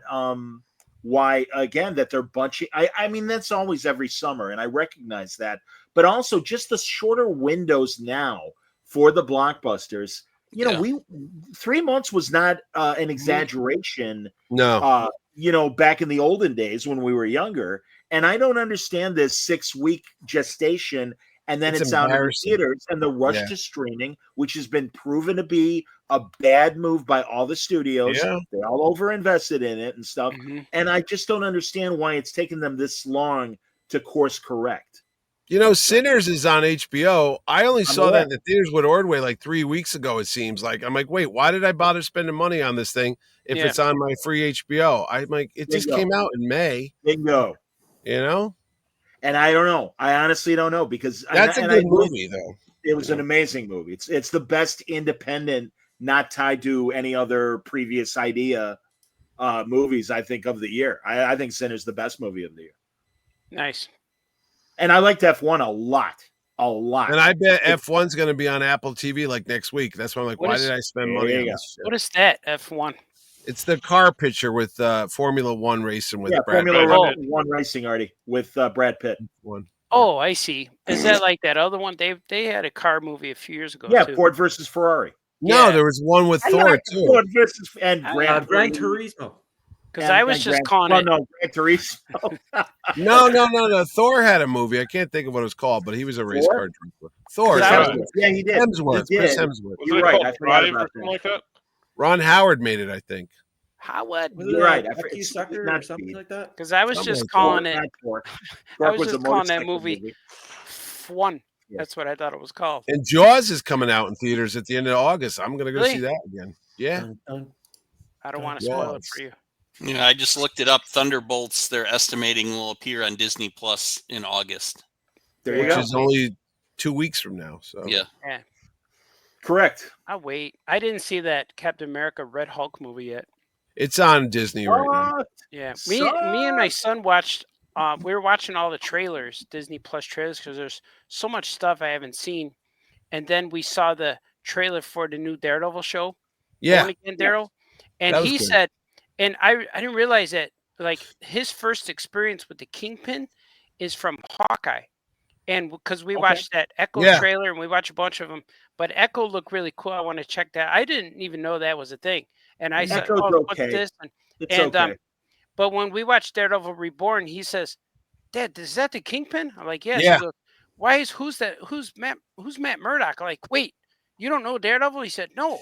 So we went back and watched the Netflix Daredevil. We watched the first 2 or 3 episodes the first night, and the next night we watched the next 4. Man, my son was blown away by it, and it was really cool to hear his perspective from it, because we watched it and he says, man, this is really violent compared to all of the other Disney Plus Marvel shows. And I'm like, you want to watch another one? He said, yeah. So we watched him. He was really into it. And of course, the hallway scene in the second episode, that was and he even said it before. I didn't want to say anything, but influence him anyway. But when he watched it, he said, Dad, I think that was the best fight scene I've ever seen. I'm like, yeah, it was, man. And we're almost done with the first season right now. And we just got to the Kingpin's origin when he's trying to date. Date with the girl, and they blow up the city and stuff. And so my son never knew the Kingpin, because when he showed up in Hawkeye, you just know he's the bad guy. Yeah. And so it's cool to see Daredevil's origin and Kingpin's origin. So, and I never seen season 3 of this Daredevil show. So, I haven't seen the new one. So, you got to watch Defenders. It goes season 1, season 2, and then it goes into the Defenders, and then it goes to season 3 because something happens in that movie. Plus, it wouldn't hurt to watch the Punisher stuff on Netflix. Yeah, you're gonna need the Punisher. I tried to go far behind. Yeah, I saw. All I would say, Artie, regarding the Disney show, and we've all talked about it on our shows. It's excellent, and I'm so relieved because it's weird, guys. Because initially Hulu was kind of like Touchstone with Disney, where the Touchstone could be the more adult stuff, and back in the 80s and the 90s, and it seemed like Disney Plus, they really wanted to keep it family friendly, which I totally respect. But now, Christ, everything that was good on Hulu is on Disney Plus as well. Yeah. And Born Again is an R-rated show. Yeah. Oh God, yeah, It gets is over an the R-rated top. show. Because I was always told it was slower. I heard different reviews. I didn't go into it too much because I don't want spoilers, but I heard it was a slow burn type thing. But if it's anything like the Netflix Daredevil, it's going to be good. It is. It's kind of like a remake of that. It's not slow. It's got parts. It's the next chapter. Don't forget to watch. Don't forget to watch She-Hulk right before that. Oh yeah, he's on She-Hulk. Honestly, and I mean, it kind of petered out at the end. No pun intended. Yeah, but he's what it was about. But also, but I really thought, especially the early episodes, I thought they were funny, and I liked her. They captured the burn or whatever her name was. Yeah, I was okay with it. I thought it was fun. I was just disappointed with She-Hulk, the way she because she was the same as Jennifer and as She-Hulk, and that was what. And but in the comics, isn't that the way Byrne is in the way she was? Yeah. When she was She-Hulk, she was confident in every way, and she liked being She-Hulk because she didn't want to be shy Jennifer. Yeah, but in this one, she's still Jennifer as She-Hulk, and it's not really. It's not how she was, but I got past that right away, and I'm like, okay, because there was a moment in the She-Hulk show where she needed help getting dressed by her fashion designer. Yeah. And in the comics, she already knew. It's like she's like Barbie with muscles. Like she already knew how to be fabulous and do her hair and dress and makeup and stuff. She knew how to do that. So this one missed that for me. But I do like Tatiana Maslany because she was great in Orphan Black. And that really blew me. And I mean, that's another show that, frankly, I think kind of fizzled before it was over. But I really appreciated the first few seasons. And to play all those different shades of the clones that she was, that's really great acting. And she really, really nailed it. And and being so young, she really blew me away. So I already was like in her camp for She-Hulk. And I'm sure that helps me love it even more. So, and Marklin Baker was her dad from Perfect Strangers. Right. Man, did you see that video recently? Oh, really? The two of them? They were at a fan expo show. Yeah. Him and Valky were at a show together. Yeah. And he looks like a barbershop quartet grandpa at this point. I know he does. Marklin Baker's got crazy professor hair. I know. A big bushy mustache and glasses. And he literally looks like Gene Shalit at like 95 or whatever. Hey, that was Franco's favorite show. Perfect Strangers. I loved it. Watched it every TGIF. Connecticut's own Marklin Baker from Torrington. The thing I remember he was in that movie with that guy with the two names, the phallic names, Peter O'Toole. Peter O'Toole. Yeah. The thing I remember most about Perfect Strangers. Remember the episode they both wanted to go work out because they wanted to get in shape for their girls, and they were real sore when they came home. They couldn't move their bodies. This is the only episode I remember, and Belky got his cousin mad, and he started chasing him around the room, but they were walking real slowly. And then he stopped them by throwing a book on the floor, and he had to go around the book because he couldn't. He's like, he had to walk around the book, and I thought that was so cool. That was the best. It was Laverne and Shirley with guys. Yeah. Perfect Stranger was the Laverne and Shirley with guys, and I got to be honest. I got tired of Laverne and Shirley pretty fast. So I hated Perfect Stranger. Remember when Shirley left the show? Somebody's got to do the theme song, please. Remember when it was just Laverne the last season? It was pretty bad. Well, yeah, because Shirley got fired or something. Like the Happy Days people, they all loved each other the entire run. The Laverne and Shirley people, they all were miserable. All the young people were miserable. And the old man and the old lady are like, DeFazio. Kids don't know how good you have it right now. Trust us. We have been on the low end of celebrity. Both of them were big deals in the 40s and 50s. Yeah. Phil Foster. What was the other? Not Barbara Bell. Betty Garrett. Betty Garrett's husband was Larry Parks, and he was the actor that was most ruined by the House Un-American Activities Committee. Oh, really? He was a song and dance man like Betty Garrett was, and he played Al Jolson in the Jolson Story. It was a massive hit. But he named names, so he was because the committee got him and everything. And that, like, literally, I remember seeing the British Johnny Carson, his name's Michael Parkinson, interview John Wayne in the 70s, and he's like, "Well, we cleaned up Hollywood," and Michael Parkinson goes, "Yeah, by getting Larry Parks fired. Nice going." And it's true. It's like, not really, man. Everybody was able to come back. He was a rat. Okay, what's that? Was he a rat? He ratted people out? No, the Duke was an ultra conservative. He believed in all that stuff. The guy that ratted everybody out was Ward Bond. But you mean really? You mean Larry Parks? Cowboy guy? Really? Yeah. Ward Bond? He was like one of the lieutenants of. All right, I'll make sure you pass. He did it to Anthony Quinn, and he's like, "You love America, Tony?" And he goes, "Yeah, of course I do." And he goes, "Would you sign a loyalty?" He goes, "A loyalty oath? Sure, I would." All right, Tony, we weren't sure about you because he was Mexican, and it's like, all right, you're cool. I'll make sure you can get work again. I mean, that's the kind of power these people had. It was really sick. Greek guy, Ilya Kazan names. Yeah, wonderful. Yeah. One of the great. My dear friend Bud Schulberg did not name names, but testified. And it was a complicated issue, guys. I don't mean to get into the politics. I apologize. But anyway, regardless, I forget my original point was Greeks make good food. Anyway, my favorite line from any John. Well, I was going to go watch Star Trek tonight, but it's midnight. I ain't watching it now. So, well, just make sure you watch it by Sunday. Well, maybe we'll see.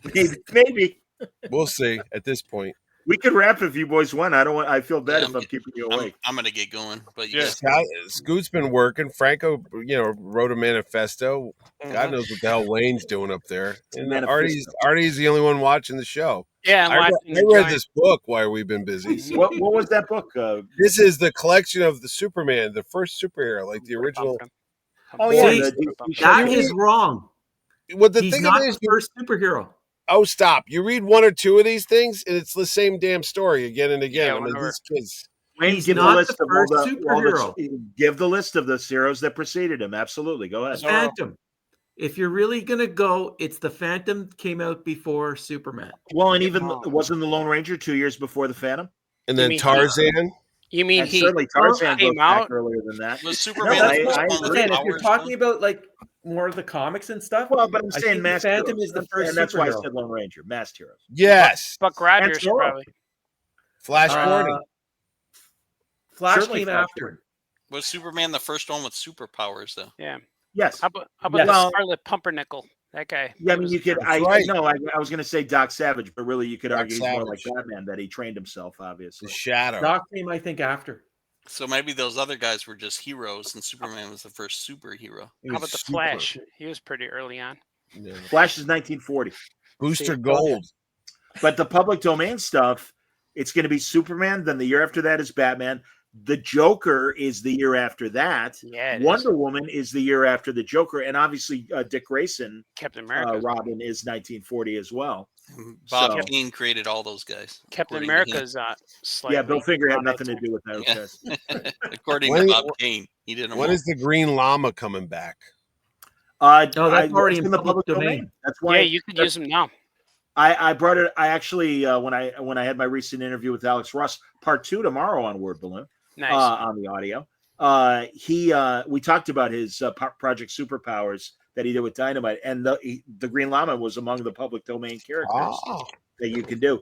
Airboy is complicated, but certainly Black Terror. If anybody wants to tell, the skull thing, the pirate. No, I am fascinated by those concepts from a fiction house, and I forget the name of Hillman. Maybe it was Hillman. And Daredevil, he was in there too. The red and blue Daredevil. Yes, Daredevil's absolutely. It's a different publisher, but absolutely he's in public domain. You just can't call the comic Daredevil. Yeah. Mm-hmm. But Savage Dragon used Daredevil. Yeah. Savage Dragon. And he's recently used Mickey Mouse. Who did? Savage Dragon. Who did? Savage Dragon. Eric Larson used Steamboat. Oh, did he? Yeah. So did Artie. Yeah, I did a whole book, public domain. And you know what? The funny addendum of that book is that when I first I debuted at C2E2, a guy bought it and came back the next day, and he told me he was a trademark lawyer. And I'm like, oh. And then he said, I said, oh, and he said, I bought the book yesterday. I said, I remember, yeah. And he said he read through it, looked all over the place for all these things. He said, I did everything right. Followed all the rules. And I'm like, yeah, I know. And then I saw him later at like New York or San Diego or something, and he teaches law school. So he shows my book in his trademark lawyer class. Is it Michael Finn? Oh, I don't know his name. I No, forgot his Michael name. Lovitz. Love it. another- Okay, yeah. He's got great brown hair. He's thin. He wears skinny jeans. Got him. Yeah, it looks like Mo Howard haircut. Yeah. No, this guy's cool. He looks like he's got a cool haircut. Like is like Dukes of Hazzard Artie, guy. is it the guy? I never remember his name, but usually it's C2E2 at the where you guys stay at the Ramada or wherever the hell you stay. Not the Ramada. Something like that. The Hilton. You mean the Hilton? The John? Red, Yes, at the Red Roof Inn. Yeah. But Motel 6. We'll leave the light on for you. But the guy usually sits with me, and he's a great guy. He used to always dress up like the prisoner. Oh. Nice. And I thought he might be a lawyer. And is he from Wisconsin? I have no idea who you're talking about. All right, never mind. But regardless, I was wondering if it might be that guy and that's cool. Good night, Scoot. Because the guy I gotta go. Is Franco leaving too, or no? Is he just Franco has to go somewhere in the morning. Yeah, I like the guy Rock very much, Lois. All right, later. I'll tell you the story later. We can either stay or rep. It doesn't matter to me, boys. Oh, as you all disappear. But the guy, I got a follow up with the lawyer, and he said, what he asked me what I was going to do with Superman, and I told him. He was blown away. So that's great. Yeah, so I got a Superman story too, but I don't want to tell anyone what I'm doing because then someone else will do it. Yeah. Alex revealed kind of an idea, just a framing of what he wants to do. And it sounds great. And it's on, again, everybody, it's on the tomorrow afternoon, kids. Tune in for another episode of the Word. I was thinking about Mickey. I made a 20-page comic. I was going to do that with Superman. But the more and more I'm working on this story, I want to make a 100-page trade. Bam, here's my Superman public domain. Here you go. Like the 100-page spectaculars. Yeah, I want to do that. Would you team Superman up? And obviously you can't call him Superman, but let's say 1938, Last Man of Krypton, with your existing superheroes. Yeah, he joins my universe. He's like is that the I forget the name of your superhero universe. Powers in Action.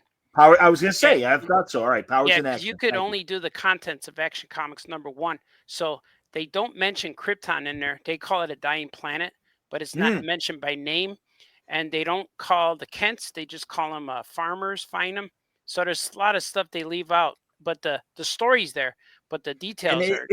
Is he Clark Kent in Action #1? Yeah. Yes, he is. Right here, he is. And then Lois Lane is in there too. Action 1. But Perry White is James Taylor as his boss. George Taylor. Or George Taylor. Yeah, and he works for the Daily Star. Yeah, the Daily Star. So there's elements in there. So I incorporated a cool story to include that into my own universe. And you got to put that weird guy in the corner.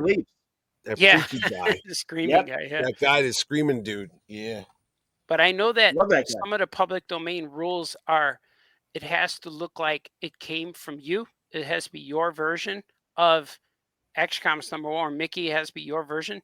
And it can't be mistaken for Disney, or it can't be mistaken for DC Comics. So you have to do it in a unique way. But I'm going to go watch Star Trek. That original Shield S that Schuster did, that is very different from the standard Shield that we all know. Yeah, it's really unique. Yeah. Yes, I love it, actually. Right on. Bye, Mitch. Carrie. You guys bye, Mitch. Sorry. Yeah, so I can't wait. I've been writing a few pages a week. There we go. Later evening. Carrie Sanders, yeah. We can wrap up, boys. It's cool. All right. Thank you, everybody, for watching and listening. And I hope you enjoy Superman. We will likely reconvene post San Diego for Fantastic Four, First Family. And we'll, again, do a Trek watch on Sunday night. So for all of you scoring at home, thank you and have a good evening live from County Stadium here in beautiful Milwaukee, Wisconsin.